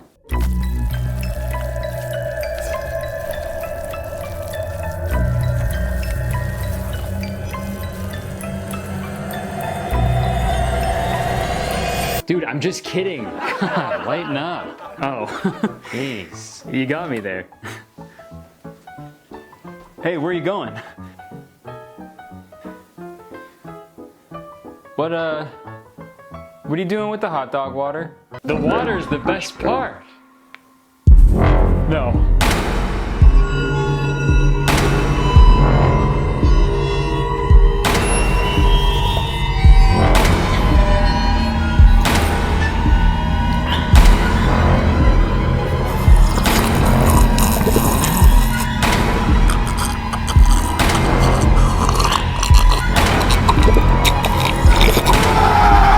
Alright, I think I've made my point, and despite everything I just said about water talk, I'm trying my best to be open-minded lately, okay? I really am. Because you know what? Maybe I'm wrong. Maybe this is the way to go with water consumption. Maybe we're all doing it wrong. So I'm gonna go get a bunch of syrups and powders and see what it's like to be a water talk girly. So if you'll excuse me, I'm gonna go to the most American store in all of Canada. That's right, we went to Walmart, but before that, Danny surprised me for my birthday. Happy birthday! birthday! So me, Jenna, and Danny all went to Walmart to go pick out some water flavors. Unfortunately, we didn't have all the crazy Sonic, Skittles, 7-Up flavors at our Walmart because Canada has rules and laws about what is safe to put in our bodies. But I was able to find some of the good stuff on Amazon. And with everything in hand, we headed back to my house to try them out. I don't want to be in it. Hey everybody, I'm here with my friend Danny. You're getting ready for a big run, right? A big marathon? Well, half a marathon. Yeah, I'm running a half marathon in like 3 days. So hopefully this can replenish, or not replenish because I haven't done it yet. Hopefully this can plenish my body. Yeah, pre-plenish. First up, we got the classic liquid IV. I mentioned this earlier in my video, but I've had a few of these, you know, after when you're at the club and you've had a million beers. Yeah. I have the beer flavored one. And then we got this Great Value Blue Raspberry Liquid Water Enhancer. You're telling me a raspberry blue into that? This kind of does look like one of those elf bars. Is that a vape? Yeah. Okay, it's like, I don't know what the fucking elf bar is. Yeah. We went back in time, medieval times, hung out with an elf. There weren't really elves back then. That was like, that's made up. Yeah. Okay, man. It has 0 calories, 0 sugar, and 0 sodium. And then we've got another one. This is a Kool-Aid, cherry Kool-Aid. Okay, then after that we've got another powder. This is a Crystal Light Singles. This is strawberry orange banana. I got it because banana is like kind of a weird water flavor. Yeah, you ever go to a hotel and they have like in the lobby, they'll have like cucumber water, or banana water. Yeah. One whole banana still in the peel floating in it. These two are like the big ones that the Water Talk girlies use. Yeah, those are the big ones. Every Water Talk video I saw, these were in it. It's skinny syrups. This is mermaid flavored, so fish, I guess. Half fish, half woman flavored. Hell yeah. I can't tell which half I'm more excited for. This one is Unicorn Dreams Flavor Bust. It's burst. You said that. You said buster. It's burst. It's not. What flavor is it? It's okay, this one is water, citric acid, natural and artificial flavors. Aces? Aces? No. Aces. No, SS sulfam. I'm not even gonna try to pronounce that word. Okay. Well, you did. Yeah, I guess I did for like 30 seconds. Okay, so I guess with this experiment or these taste tests, I think we just want to compare it to regular water and if it's better or worse. So I think when we taste it, we should give it, or like I guess a score. Okay. From like 1 to 10 compared to water. Let's start with the liquid IV. Okay, so this does have calories, just FYI. It does. Really? 45. So we can be as. Do you ever breathe in the liquid IV dust? Sometimes when I'm. So like right now. Yeah. I just want... Yeah, fuck it. Daddy needs his electrolytes. Electrolytes? That's how Elon Musk gaslights people. Boom. Honestly, pretty good. I have liquid IV pretty frequently. I'm at the bar pretty much every night, drinking all the time. It's actually a problem. But, yeah, we're actually really worried about you. Yeah.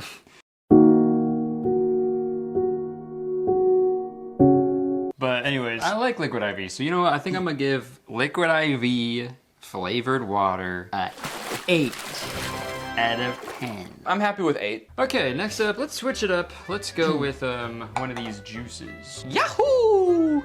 Yeah.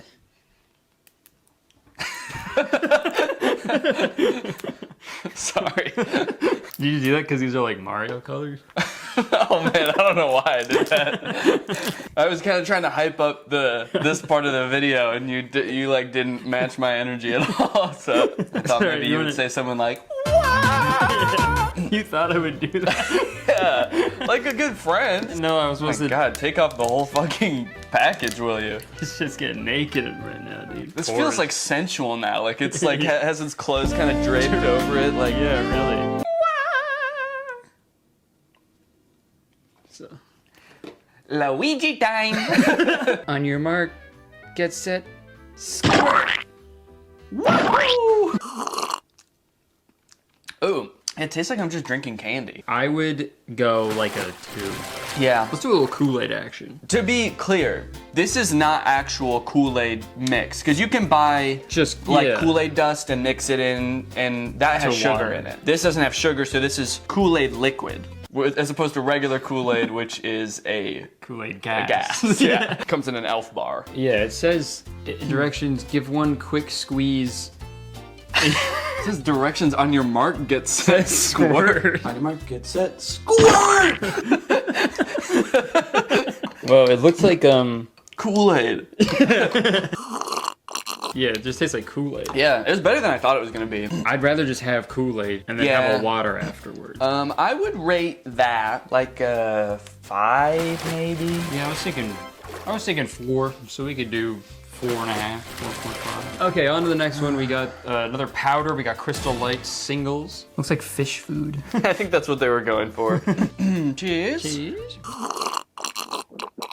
Ugh. Also, I don't know if this is, I'm just really tired or if this is happening to you also, but every time I take a sip of any of these drinks, I'm getting like lightheaded. What? Is that not happening to you? Am I getting lightheaded every time I take a sip of the drinks? Yeah. No.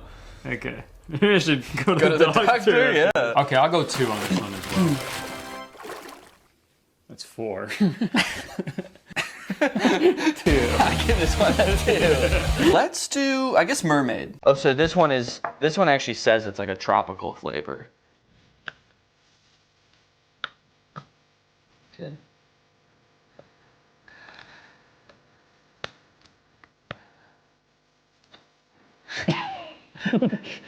I can't see. So this is the one that, remember that video I showed you, the one girl who had like the super fluorescent blue drink? This is what she was using. Okay, and it was just this? Yeah, I'm pretty sure. Okay, there was water in it though, right? She didn't just like pour herself a glass of it. Oh wow. Okay, so this is what mermaid pussy. That's just the ingredients say. Mermaid pussy, okay. We said ready, set, squirt to these mermaids and held up our bottle. That seemed like a lot. From the video you showed me, it was this blue exactly. Yeah, which stands to reason it was not diluted at all. It was just this. She was squirting it into a glass of blue. So it was already filled with this. Yeah. Holy mackerel, that's sweet. I put too much. Yeah. Holy shit. That was sweet as hell. Dude, try that one. I put way too much. Oh shit. Kurt! Oh no. His legs are turning into a fish. That is How much to take a swig of the bottle? A swig? How much to take a sip? A sip of just this? Yes, just the mermaid juice. I don't know. Like $1? Let's see what we got here. $1 per sip. Take 20 sips. Terrible. Okay, yeah. You're not supposed to do that. I want to try it now. It's insanely sweet. It's Baby needs his juice. Baby needs his baba. You give that to you, fuck it to a baby.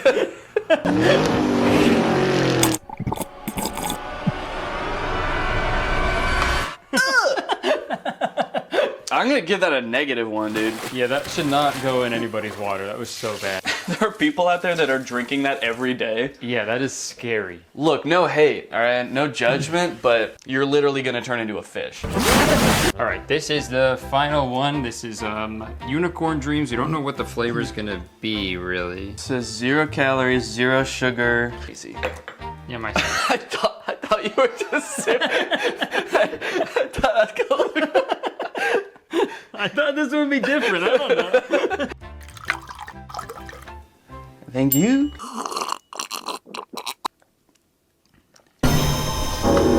Okay, that tastes like shit. Okay, now that one sucks. I say this as someone who drinks like a lot of soda, but this shit is fucking disgusting. Drink an obscene amount of sugar like a normal person. He's been doing that a lot, saying something really mean and then grittying away. All right, well, I'm gonna give that one a fucking 0. I think the consensus is regular water is a lot better. I think the best one we had was probably the liquid IV. Yeah. And what was the difference with that? It had calories. That was the one with calories. Yes, it had calories. It had purpose. What if we like, because the thing I've seen on Water Talk is like they will have powders and syrups. They don't keep them separate, they put them together. What if we just made one with like everything in it? I like where you're going with this. We'll make the most watery water that anyone's ever drank. We're gonna go deaf. We're gonna see our long lost relatives. Yeah, our hair's gonna fall out on camera. Oh shit.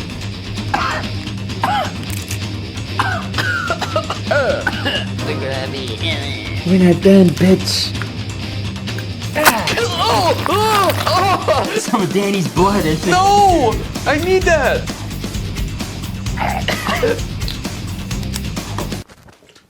Yeah, can you do any like bartender tricks? Yeah, that was my main one. Just hold them and spin around. Can you imagine a bartender doing that?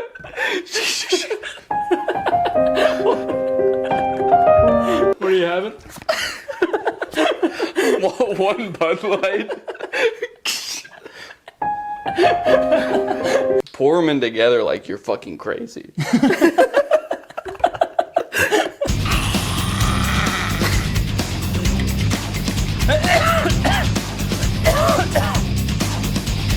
Whoa. All right, Water Talk down the head. You know how water's usually opaque? Yeah, you cannot see me through that at all. Curtis, where'd you go? Okay, here we go.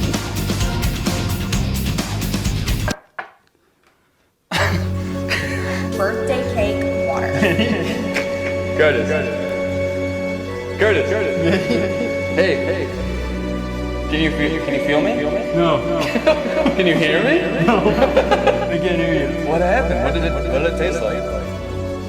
It tasted like I mean, what? I mean, what? Whoa, Curtis! Alright, can I have a sip? Yeah, try it. No! No! Mine, you run upstairs. Oh, Jesus, dude! Well, now we know that water is better than... Now we know that water is better, and I'm Danny, and I pee my little short shorts. Oh, I'm pooping right now. Who's gonna call me mom? Wait a minute! Yeah, I think the verdict is water's better. This is just really sweet juice. I think this is just really sweet juice. Danny, thanks for flying here to test out these drinks with me. Anytime. Appreciate it. We're both gonna go puke in each other's mouths. All right, some final thoughts. After trying all the flavored waters, I think my hypothesis was correct. You know, if I'm gonna have water, I'll just have water. And if I'm gonna have something sweet, I'll just go all the way and have something really sweet. I think I just hate when shit tries to be other shit.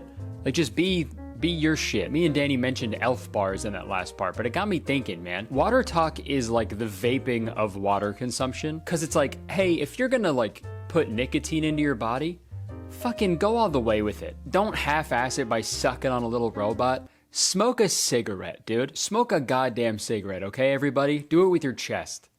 Well, if it doesn't cave in from smoking all the cigarettes. And it's the same with Water Talk. Either have a glass of water or a slice of birthday cake, but don't have both. But again, that's just me personally. This is my YouTube channel. I can say what I want. And the cool thing about being a human is you can put whatever you want into your body because it's your body. Sure, people might poke fun at you, but as long as you're happy, keep drinking your syrup water. Who gives a shit? Well, your dentist might give a shit, but hey, if you drink enough mermaid syrup, you'll be living under the ocean anyway, and I don't think they have to worry about dentists down there. But they do have to worry about the Kraken.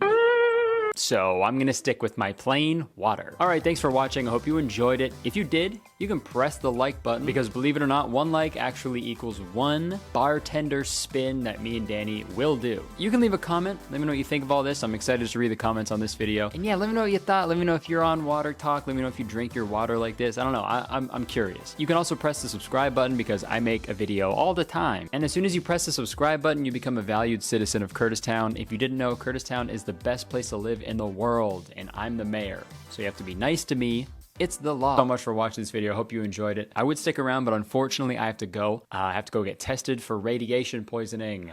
Goodbye. How am I coughing? It's not even a real cigarette.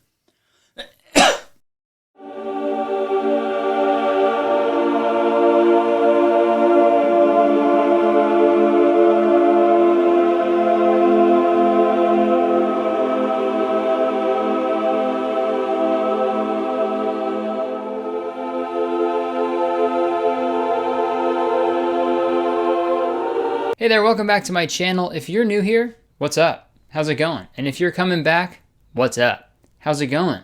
It's so good to see you again, dude. I hope you're doing well. You see what happens when you subscribe to my channel? You get an extra greeting at the beginning of every single one of my videos. So press that subscribe button for an extra greeting. Folks, wow, would you look at that?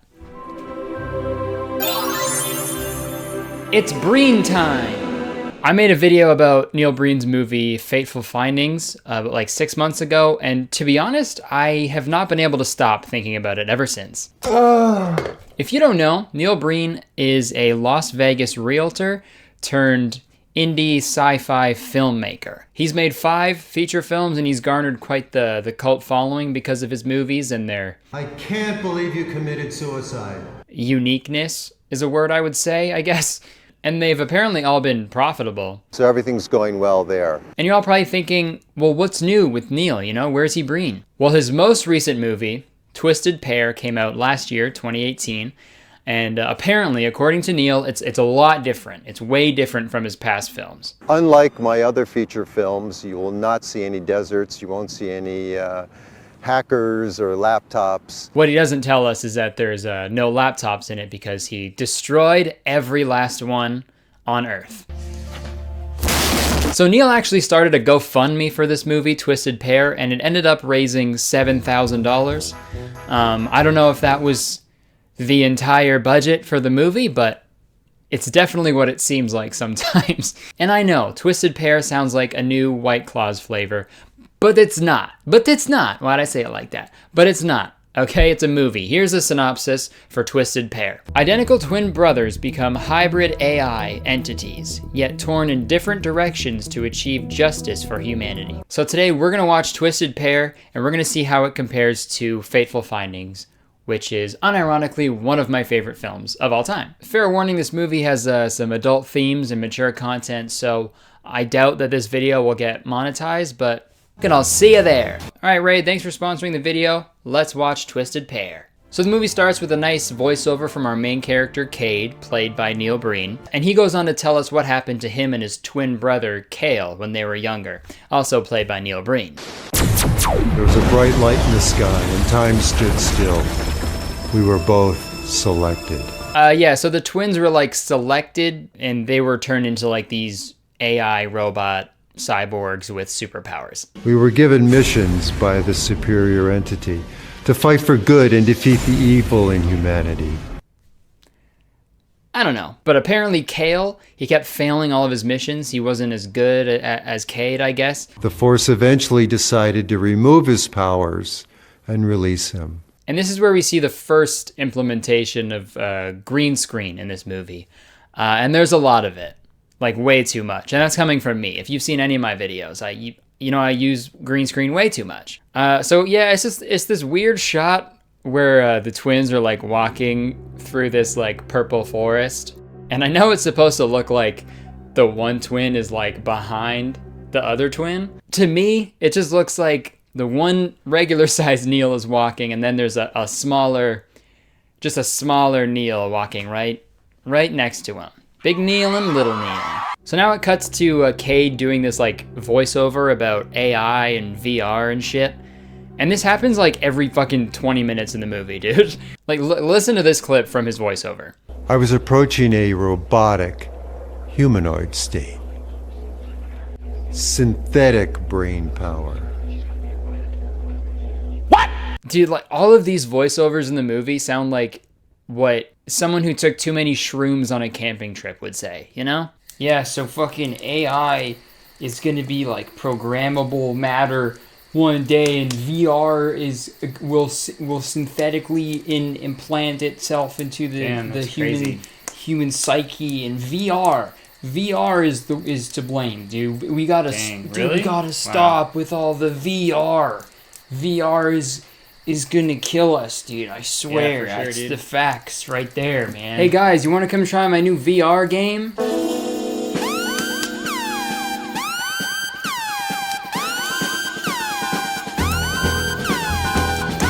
Guys?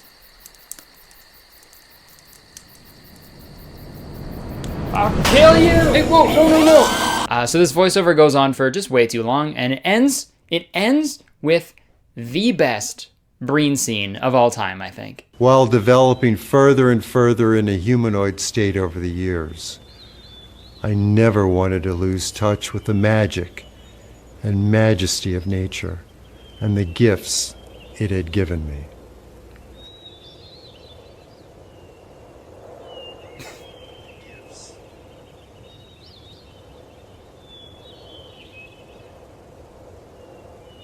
Yo, Neil Breen has to like release the unedited green screen footage of him, just like for the whole movie. He's got to release the green screen footage, call it the Breen screen. He's got to release it on DVD, and I'll buy every copy, dude. Neil, I'm kneeling for you. Okay, do it, please.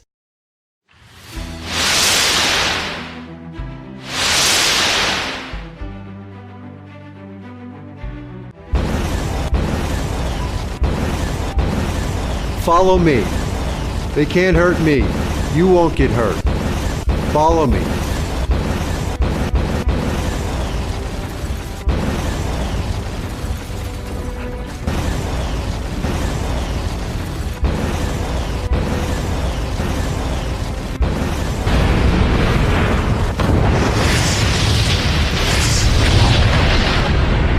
And they say white men can't jump. Proof is in the pudding, baby. Dude, the stock footage of the army men obviously wasn't filmed with Neil Breen in mind, so it doesn't work with it really, but I love how they just paused the video until Breen was like ahead of them and out of the shot so they could just play the normal clip. Dude, it's genius. Also, hey Neil, there's more than one explosion sound effect that exists. Alright, so another successful mission for Cade. So he gets on a private jet back to HQ, and it's a real jet. It is. He didn't just green screen himself onto some stock footage that I found on Shutterstock. No, sir. He wouldn't do that to us. He wouldn't lie to us like that. Seriously, though, that's pretty resourceful. Like, why film on location when you can just shoot yourself in front of a green screen the whole time, right? But he's back at HQ now, and he gets his next mission, which is... Programmable virtual reality, the corrupt version. And guess if they mention that ever again in the movie? Nope. But anyways, he goes into another voiceover about AI. A limitless digital universe. But then we find out that he misses his brother Kale. I miss him. And this next scene made me laugh so fucking hard, dude. I was by myself watching this movie and I was screaming laughing, dude. It's so funny. There's like this important meeting with a bunch of people. They're having an important meeting about like technology and stuff. Let's just watch it. Programmable virtual reality. Programmable DNA. This is very serious. We are on the verge of mind hacking. Programmable matter. We will all be connected telepathically. Dude, they're just yelling, just random words at each other. Dude, I can't get over that scene. That's not how people talk. A crisis. Programmable. This is very serious. Programmable DNA. We are on the verge of mind hacking. We will all be connected telepathically. Programmable matter. All right, so now Cade, he leaves HQ and he's walking outside and he bumps into a lady. And he feels really bad, so he tries to make it up to her, like, right away. Wait, it's my fault. It's my fault, really. I apologize. Leave me alone. Let me make it up to you. No. I'll take you out to dinner. Leave me alone. I have a boyfriend. Let's have a drink. Let's have a drink. Leave me alone. Let's have a drink. I'll meet you back here at 8 o'clock and we'll go out and have a drink. Totally normal thing to do, right? Oh, I'm sorry. I'm so sorry. Let me take you to dinner. Oh, come on, let me take you to dinner. I'll take you to dinner. Meet me back here in an hour. I'll take you to a drink. I'll give you a drink. We'll go get a drink. Sorry about the So oddly enough, he was serious about that. So he goes back to the same spot at 8 o'clock, and she's not there. It's 8 o'clock, she's not here. Shocker. Okay, so this is where it gets like really uncomfortable. When I first watched this scene, I was like, it was really unsettling. But I just want you guys to know that what you're watching in this scene isn't actually happening, I guess. But I will say trigger warning for like sexual assault, because this scene made me really uncomfortable because I didn't know what was going on during it. So skip to that part in the video if you don't want to see this super weird fucking scene. Okay. That's the girl I met earlier. I'm going to go follow her.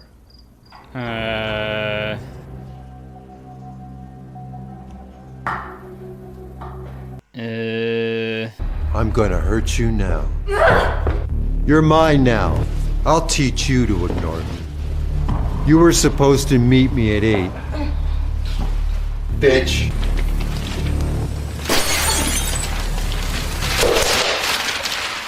You can't resist me now. Yeah, let's shut that down. So that scene goes on for just way too long, but it ends up being a big joke, big twist, okay? They're actually boyfriend and girlfriend. Mom called today. Tell Mom I said hi. Yep. You know when you force yourself on your girlfriend and repeatedly call her a bitch, and then she smashes a painting over your head? That's fucking goals, dude. That's bae goals. That is such a weird way to introduce the main relationship in the movie. Dude, I can't believe that.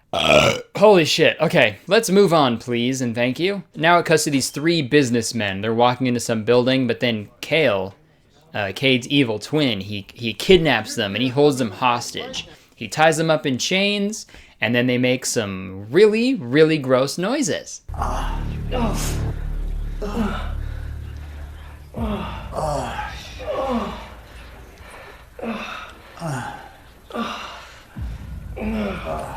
Hey Neil, quick question. Yeah? For this scene where we're all tied up and stuff, what kind of noises should we be making? Have you ever had sex? Yeah, those noises. What? Weird. So apparently Cale kidnapped these businessmen because they were corrupt and they committed a bunch of crimes. So he's gonna just like catch them and kill them, I guess. We've been paying politicians off for years. It's pretty harsh, but that's his form of justice. This is my form of justice. So he shoots them in the shoulder and leaves them to die. Right after that, Cale goes and kills some more corrupt businessmen, but oopsie daisies, he drops a used syringe with his DNA right next to the bodies. I mean, if I had a dime every time I did that. Now we get into another AI voiceover, but this is actually the shortest one of the whole movie.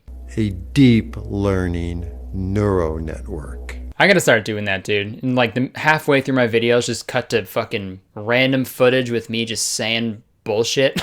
Digital farts. In this movie, there's a lot of scenes of the detectives like trying to figure out where these 3 businessmen went, but I'm gonna save a lot of time and just say that they never really do any detective work. It's all just them on the phone being like, where all are these guys? Can't find them. The only thing that does happen is they test the syringe and they find out that they can't identify the DNA because it's not like human DNA, because it is a robot or something. This is DNA that they can't identify. Even though they took away his powers in the beginning, so it doesn't make any sense at all, but fuck it. Nothing does in this movie, so it's fine. But now's a really big scene. This is where Cade and Cale finally reunite with each other. Cale, why haven't you contacted me? We're different. No, I'm different. I don't have what you have, but you could have at one time, but you threw it away. Or it was taken from me.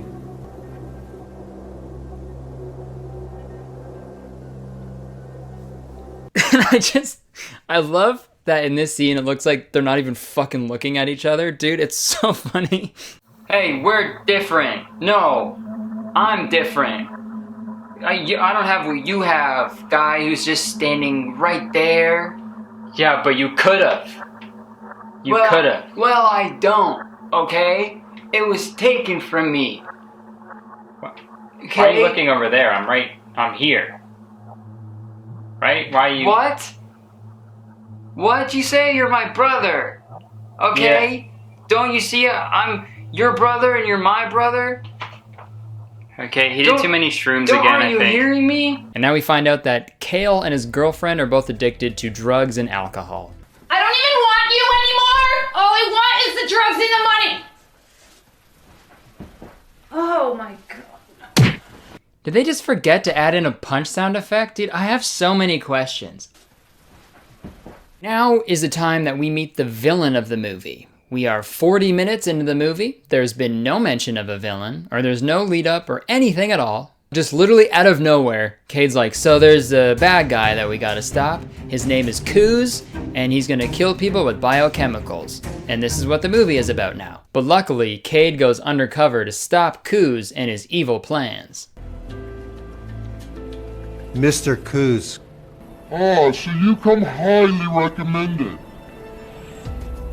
So you're interested in my special art. Every time this villain is on screen, I feel like I'm high. I know I didn't have any today, but it feels like I just took like 15 edibles to my fucking face, dude. So I'm the bad guy, because my voice is deep.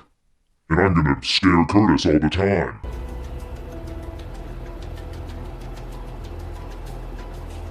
Dude, and that girl looking right at the camera like, the fuck, why did I agree to do this? Okay. Oh, this fucking movie, man. It's swarm intelligence.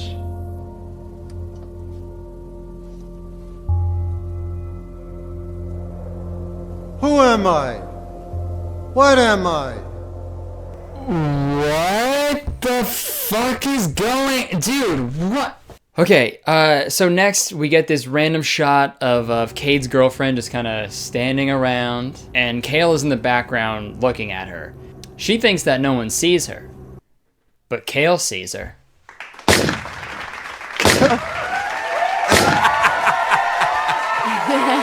Thank you. Is that scene relevant to the movie at all? No. Did I include it just so I can make that Kale Caesar pun? Yeah. All right, now things are getting crazy. So Cade, he breaks into the center of the operation. This is the center of the operation. He does another voiceover about AI. He stands in a room, and then he leaves to go stop Kuz. Makes no sense because that's the center of the operation, right? Wouldn't that be where you would stop Kuz? Add it to the list of things that don't make any fucking sense in this movie.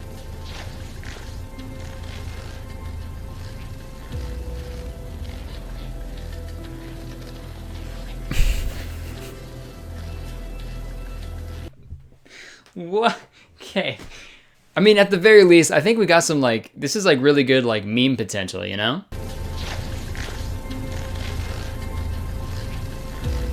Half hour left in the movie. We cut to Kale. He's still got those moaning businessmen tied up. So he shoots one in the dick and then leaves. Yep. I don't know. All right. So huge drama now. We cut to Kale and his girlfriend fighting, and they break up. We're done. I'm done with you! We're done. We're done. We're done. I'm done with you! So now it's time for the big action scene, okay? The huge set piece of the movie. And I'm not gonna edit this. I'm just gonna let it play for you guys, because it's a masterpiece.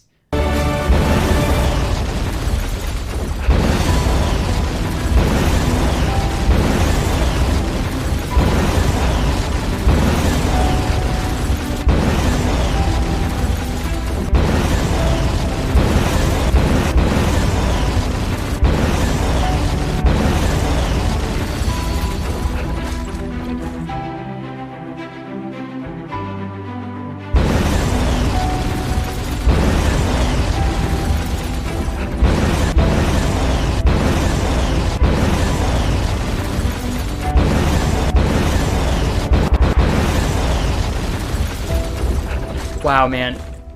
So that was crazy. Holy shit. But the thing that I don't understand is that Cade, he always talks about like the superpowers that he has. but I'm not sure what they are. Because to me, all I've seen is that his superpowers are him jumping on things and then jumping off of things, and when they jump off, it explodes. That's all I've seen. That's all that I could see him do. That's a fucking really weirdly specific superpower to have, right? Somebody help me! Don't worry. Jumpy Explode Man is here to save the day. Oh, thank God. That's my apartment building over there. My cat climbed out on that ledge.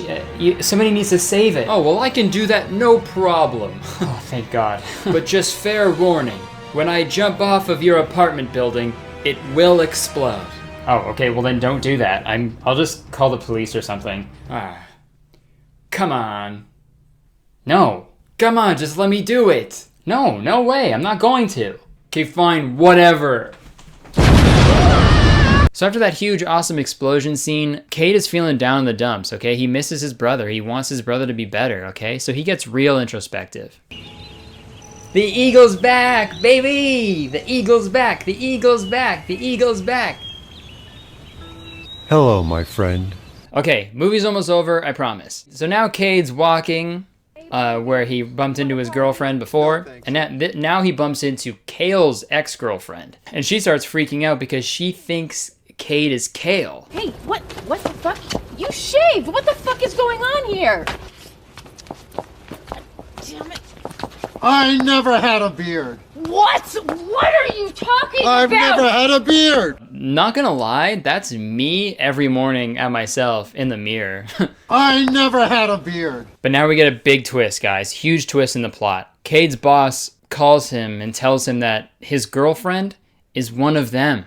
She was one of them. And I don't know what she meant, really. One of them? I don't know. They never explain that either. I'm guessing it means that the girlfriend was with Coos, working with Coos, you know? But now it's finally time for the final showdown, okay? He's already exploded one building, but now he's got to go explode another building, I guess, by jumping off of it. I don't know. And it's weird because he shows up to Coos's, like, headquarters, but it's the exact same building that they used for Cade's headquarters in the beginning of the movie.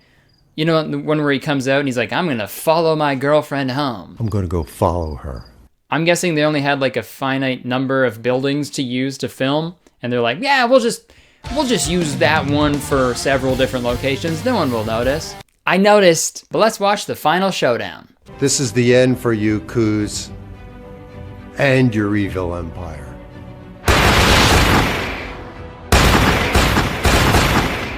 Good job, guys. As soon as he just jumps past them, they're just like, oh, all right, well, fuck. Missed him. Guess that's all we can do. Justice is served.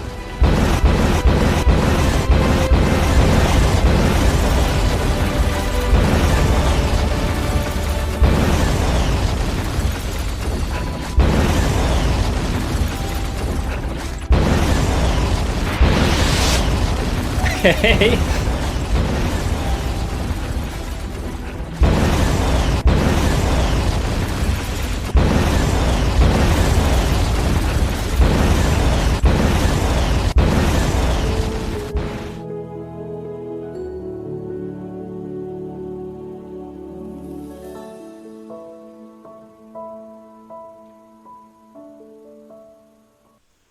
What? He'll be back. Okay, so Cade stops Coos's plan, but he still escapes, I guess. But now we have a final showdown between Cade and his girlfriend. You're breaking my heart.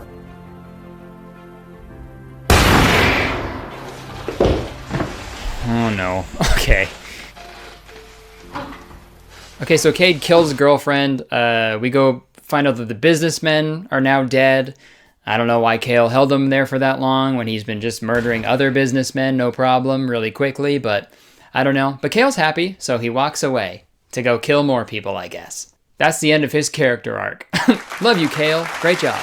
And dude, this last scene in the movie makes no goddamn sense at all. So Cade is like walking through the purple forest with his dead girlfriend, the one that he killed, and he's like super bummed. He's so sad. No! You killed her, dude! You shot her dead. You betrayed me. No, you're dead. How did this happen? Cade, I will love you for all eternity.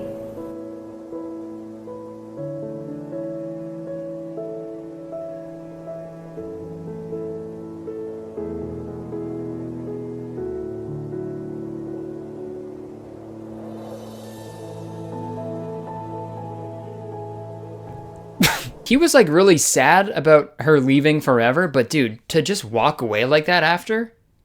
Wow, savage. No, don't go, I'm gonna miss you. Oh. So finally, Cade delivers one last great voiceover, and he ends the movie on an awesome line of dialogue.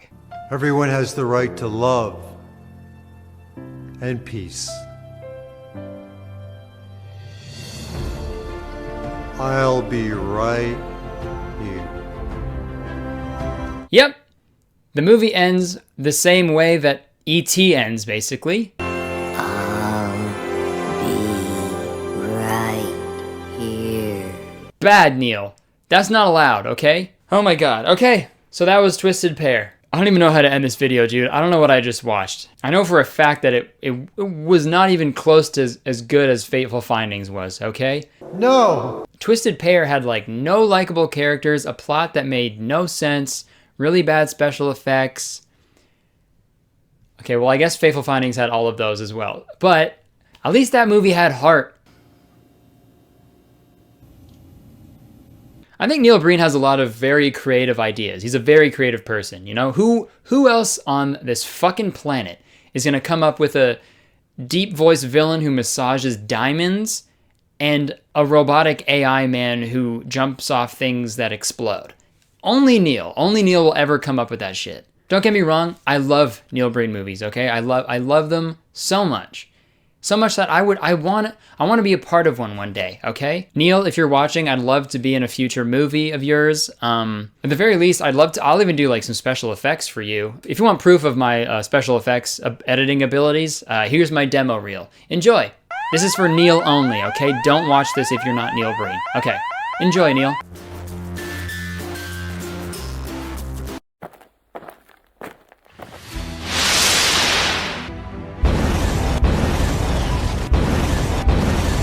Follow me. They can't hurt me. You won't get hurt.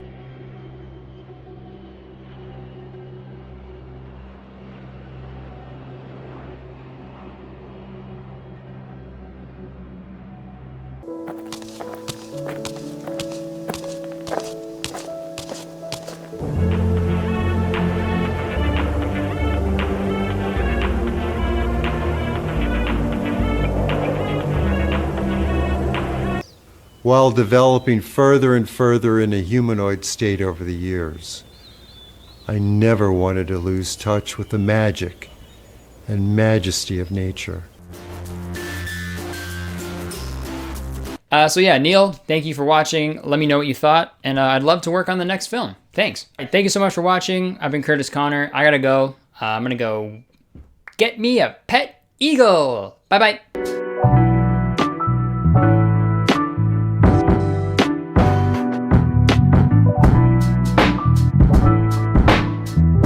Hey guys, what's up? Welcome to my channel. If you are new here, hello. How's it going? And if you're coming back, hello, how's it going? It's good to see you again. Notice how the people returning get an extra greeting? Yeah. So if you want an extra greeting, press the subscribe button. Oh man, I just ate a bunch of macaroni, so now I'm feeling pretty tired. And it's very hot in here. It's an optimal filming setup. A belly full of macaroni and a sweaty forehead. Check. We got a great video for you today. I don't even know how to begin to describe it, but a long time ago, there used to be this band called One Direction, and they had a big following. They had a huge fan base. There was a time where people were very obsessed with the band members, and they would often write fan fiction about them and stuff. And they would also picture themselves in situations with them. They would sit there and imagine these things. But sometimes these things that they imagine are just so great that they had to share it with everyone in weird graphic format. This is what we're going to be talking about today. 1D Imagines. If you haven't seen these before, you're in for a treat. okay? If you haven't seen these before, you're a dog that just learned a new trick, all right? Because here comes a treat. Good boy. Some of them are like pretty generic, like imagine if you and Harry were dating. Just super basic, that's cool. But some of them are very specific and weird and kind of fucked up. So I wanted to show you some of them, and I just want to laugh at them with you. First off, I want to give a huge shout out to the Tumblr account, Bad1D Imagines, because this is where I found all of them, and they kind of put them all in one place, and it's something else. So big shout out to them. Give them a follow if you still use Tumblr. Imagine you go to American Eagle with Harry.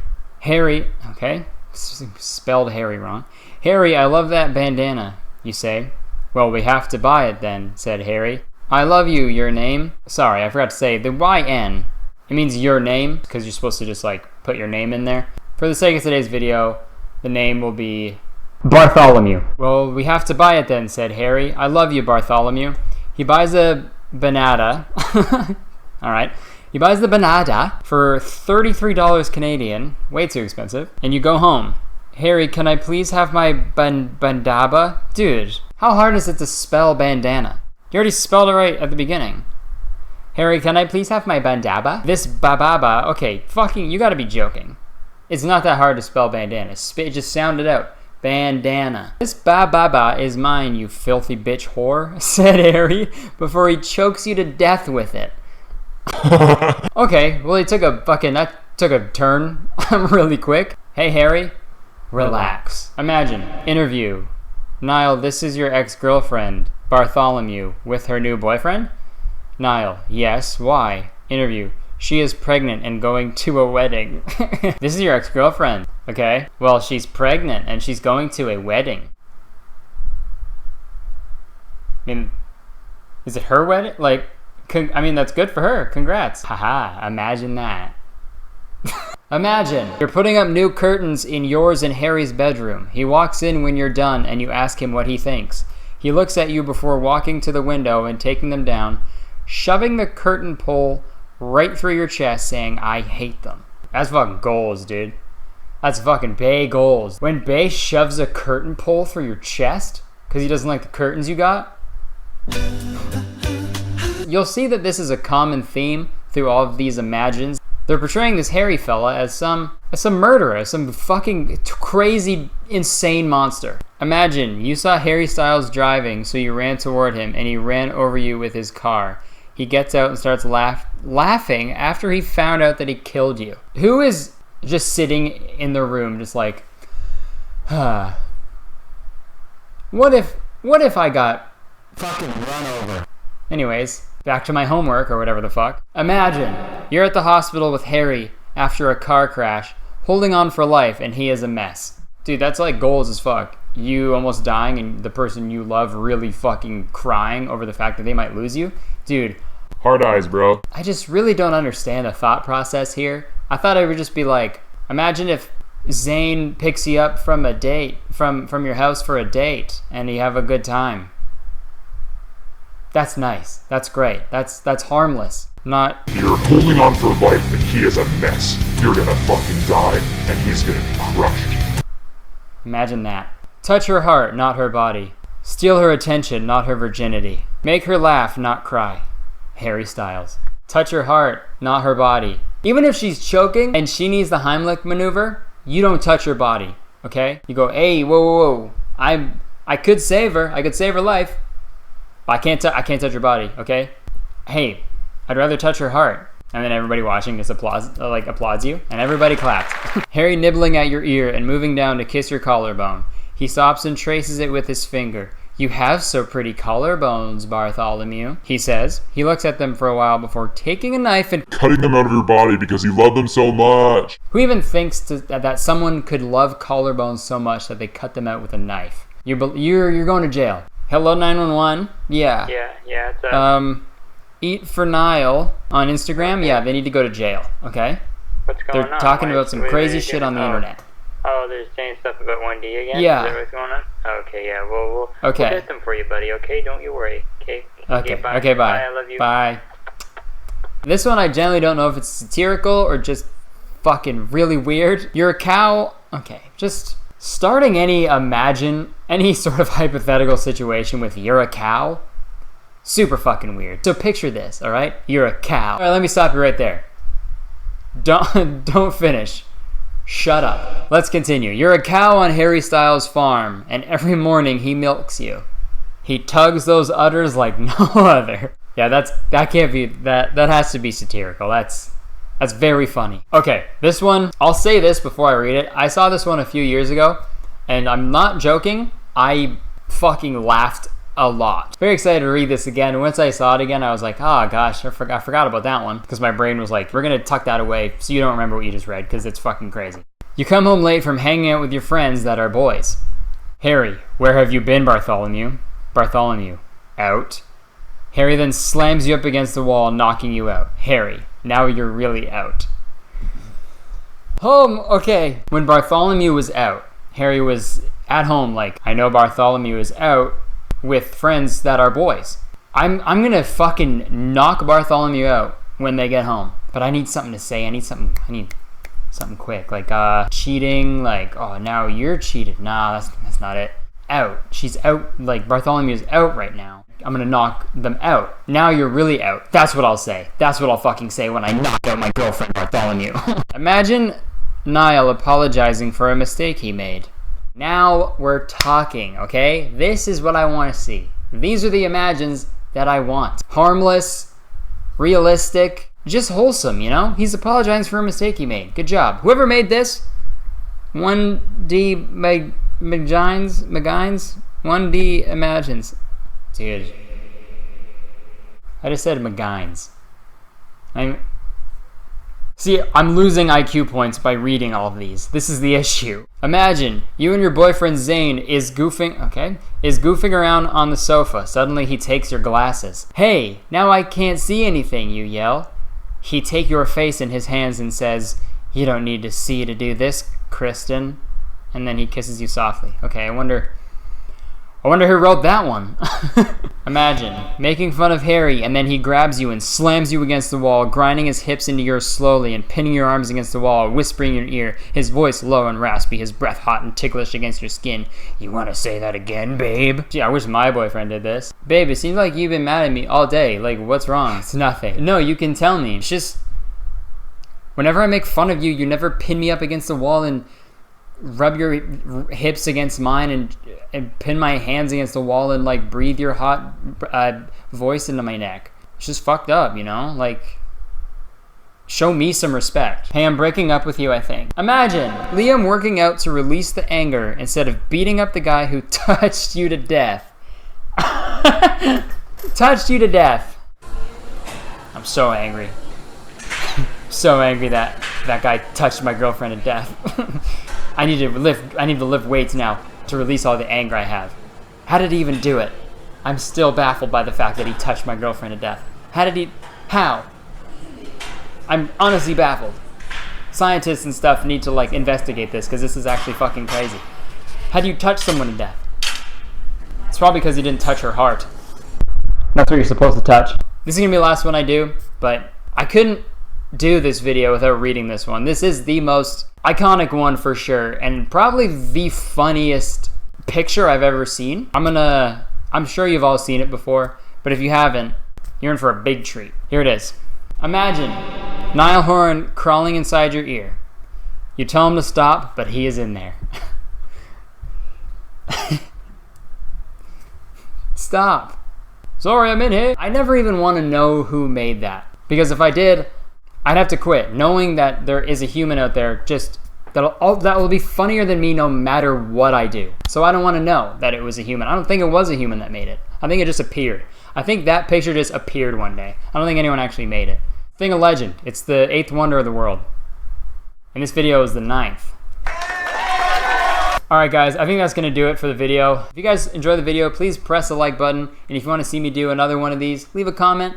And maybe I will. And obviously don't forget to subscribe because I make a video every single week. And dude, they're so much fun, obviously. And follow me on Twitter and Instagram, @CurtisConnor. Alright, I think that's everything. Thank you very much for tuning in. And make sure you always clean your ears to make sure there's no Irish singers in there. You just never know. Alright. Whoa, crazy. You see? Alright. Say bye. I'll see you later. Bye. What the fuck? Hey guys, if you enjoyed that video for whatever reason, make sure to press that subscribe button. It means a lot. And if you want to see more videos from me, there's some right on the screen. So you just gotta click them and then watch them. All right, I'll see you guys soon. Peace out. Folks, I've been wanting to make this video for a very long time now because this is serious. Oh, what? What? Is it because he died? Oh, spoilers!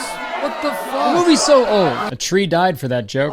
Having an audience on the internet is pretty cool, okay? I'll admit it. You know, there's a lot of perks to being a YouTube celeb. One, for example, I don't have to show my ID anymore when I order a drink at a bar. I just have to cry and force them to look me up on famous birthdays. And if they don't agree to that, all I have to say is, fine, this place is a shithole anyway. And I leave with my tail between my legs. What else is a cool thing about being a YouTuber? Oh, every time I see my extended family, no matter how many times I explain it to them, they still ask me, so do you make money from YouTube? And my personal favorite part, people I didn't even talk to in high school will reach out to me now, asking me to be on their super cool new digital marketing podcast. So I think I hit the big time. I don't mean to sound ungrateful. I love what I do. Seriously, this is like literally my dream job, but if you've seen any of my videos, you know I love to complain. Complain.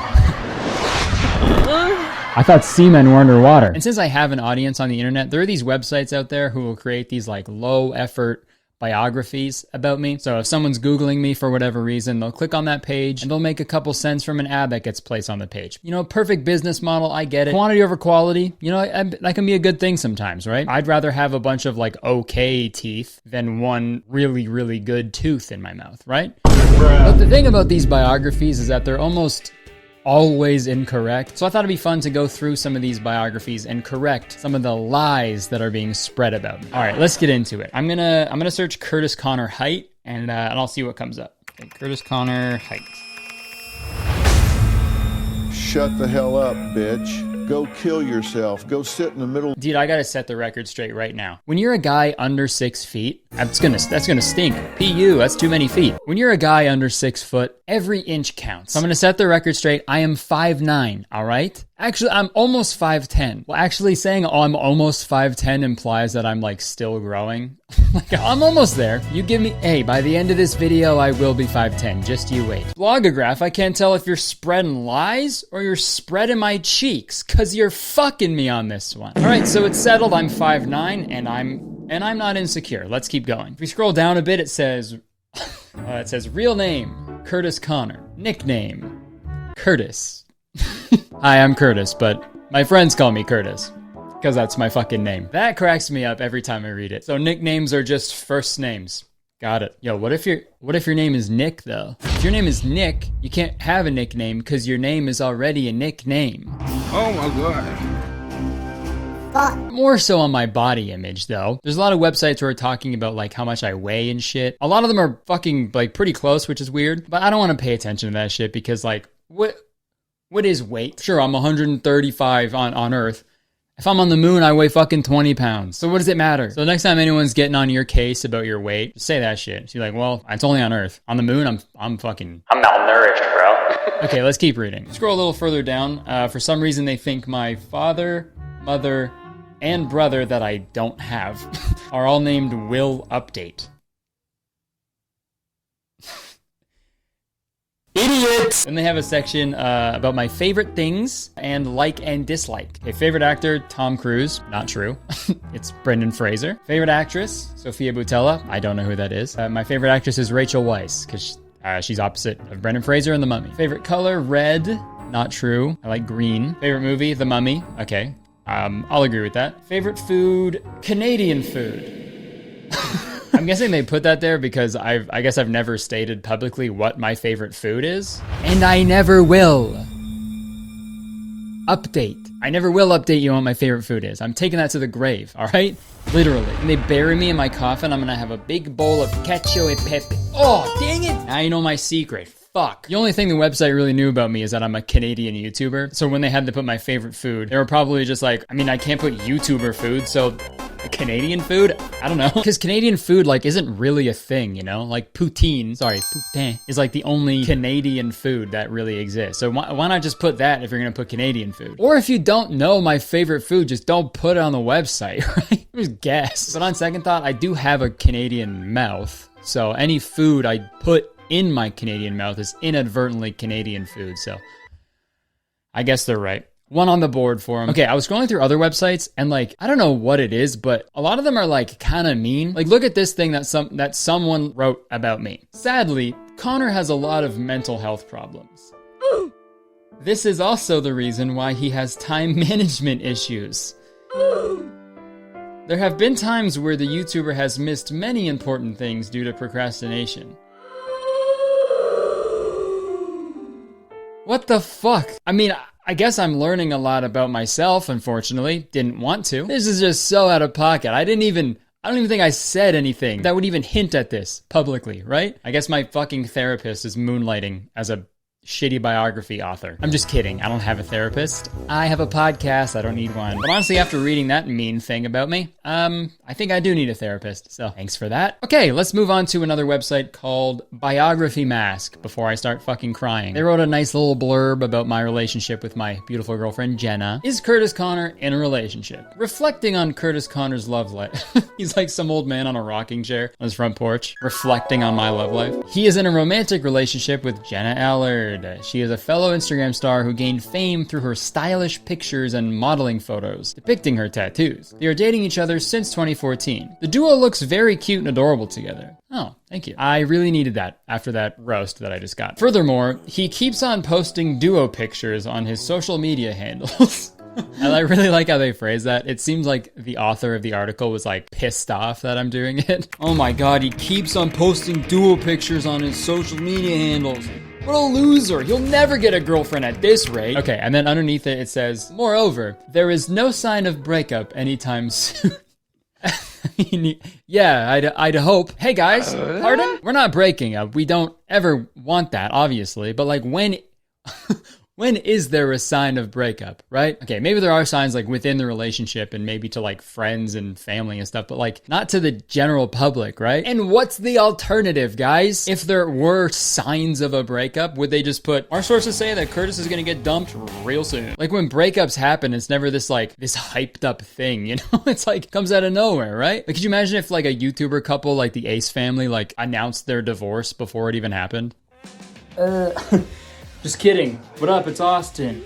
Got a huge video dropping next week. Just want to let you know. It's going to change the Ace family forever. I don't want to spoil it, but it rhymes with remorse. As in, I showed no remorse when I handed my wife the divorce papers this morning. Sorry, I'm a little excited. Sorry I spoiled the surprise. She's been working on this for a while, and I'm just so excited for you guys. Can you stop crying? Oh my god, I'm filming, obviously. Shut up. That's not my wife, by the way. That's my mistress. She's cutting onions. See ya. Okay, moving on from my relationship, let's get down to brass tacks, okay? Cash money, cheddar, pecorino romano, a little bit of parmesan, mixed with some pasta water to make a creamy cheese sauce, and then you mix that with some freshly toasted ground black pepper, and maybe mixed with a fresh pasta as well, and I eat it because it's my favorite Canadian food. There are a lot of websites that will speculate on how much money I make, and it's always very funny because they're just fucking way off every time. And I feel like this is common for most YouTubers because these websites will just base their estimations off of like an average CPM, but those rates are always changing. No one cares. Dude, shut up. There's no way you can really get an accurate number. Like, dude, I remember when I like only had an audience on Vine like back in like 2015, and if you looked up my net worth, it would say like 300 grand or something, and that was just, oh my god, not true at all. And I feel like at that time the general public like also thought that as well, because I was still working at Starbucks when I was like a Viner, so it was always funny when people would come in and recognize me and they'd be like, hey, I follow you on Vine, what are you doing back there? Well, I'm working because of the apron. I'm at work. But you're on Vine. You know what else I'm on? Bad terms with my landlord, so that's why I'm here. Jeez, sorry, man. What the fuck? Hey, you made my coffee wrong! Oh! Although that's what it felt like every single day, I was never shot at my job. Unless we're talking about espresso. Up top, put hand here. Too slow, fuck you. No, I think it's easy for these websites to just assume that like any person with an audience on the internet is just automatically making $1 million. Like for example, my friend Dean, he's got a YouTube channel, he's got a podcast. Let's look up his net worth. Dean Hebscher net worth between $1 million and $5 million. Wow. With that kind of money, you can live a pretty lavish life, right? Let's go check on Dean to see how he's living it up, huh?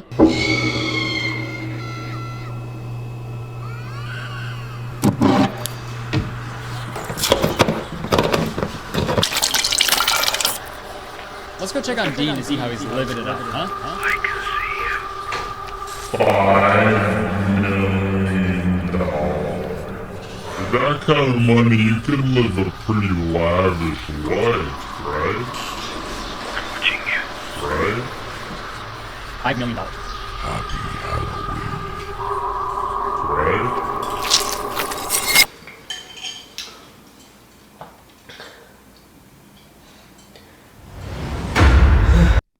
Wow.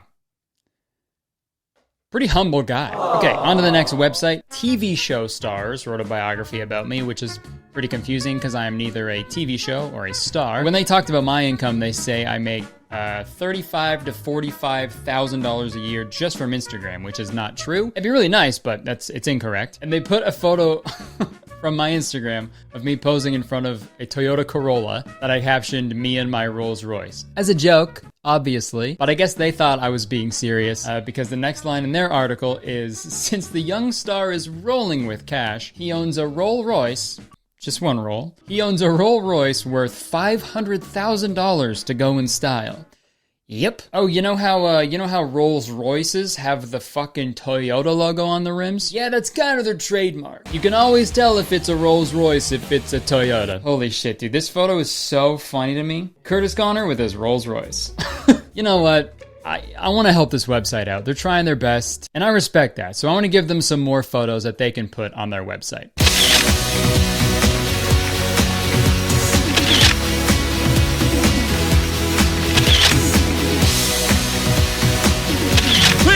Whoops. Sorry, I don't know how that one got in there. Also, it's so obvious that whoever makes these articles are just like copy and pasting a template that they use for like 100 different fucking people a day. Because if you scroll up just a bit above this picture, it says Alex Martin biography. And look, I know I got a pretty crazy nickname, but it's not that weird. Yeah, I could literally go through these all day, but I'll wrap it up. I want to show you guys like literally, this is my favorite article that's ever written about me, and it might be just the favorite article ever written. So I think we should read the whole thing together to get the full experience. Kurtis Connor is one of the most compelling web-based life characters in Canada. That's like what a stoner in high school would say at a party. Like, dude, we're all just fucking life characters. Some of us are web-based, some of us are not. Connor is a web-based life star and a YouTuber, and his YouTube channel has amassed more than 2 million endorsers of this date. Besides, his Instagram account, Kurtis Connor, has earned over 747,000 devotees on the web. Dude, endorsers, devotees? I actually kind of fuck with that. That's cool. Kurtis Connor is a high-quality entertainer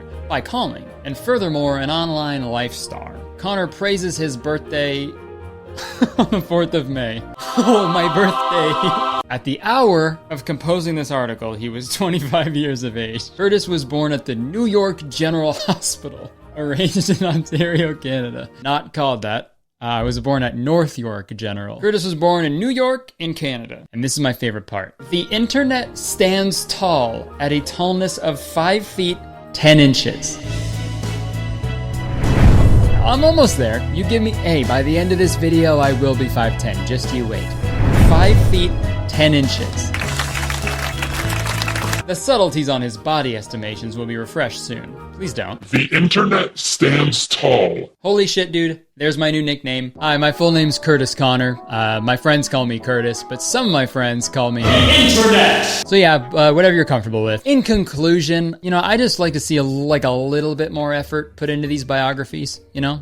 You could write about me all you want. I don't give a fuck, but you know, just try, right? Just try like a little. There's better ways to make money than just slapping an ad on some random shit. So much for watching this video. Hope you enjoyed it. I know it's a little different than my other stuff, but you know, just want to do a chill little video this week. Like the video because because, believe it or not, 1 like equals 1 bowl of cacio e pepe that I will be buried with. So bury me in spaghetti, please. Leave a comment. Please leave some fun facts about me down there so these websites can have something to actually base their fucking info off of. Yeah, you can press the subscribe button if you want, because as soon as you do, you become a valued citizen of Kurtistown. If you didn't know, Kurtistown is the best place to live in the world, and I'm the mayor, so you have to be nice to me. It's the law. All right, that's it. I would stick around, but unfortunately, I have to go. I just found out that I'm the internet, so I have a lot of work to do. Goodbye.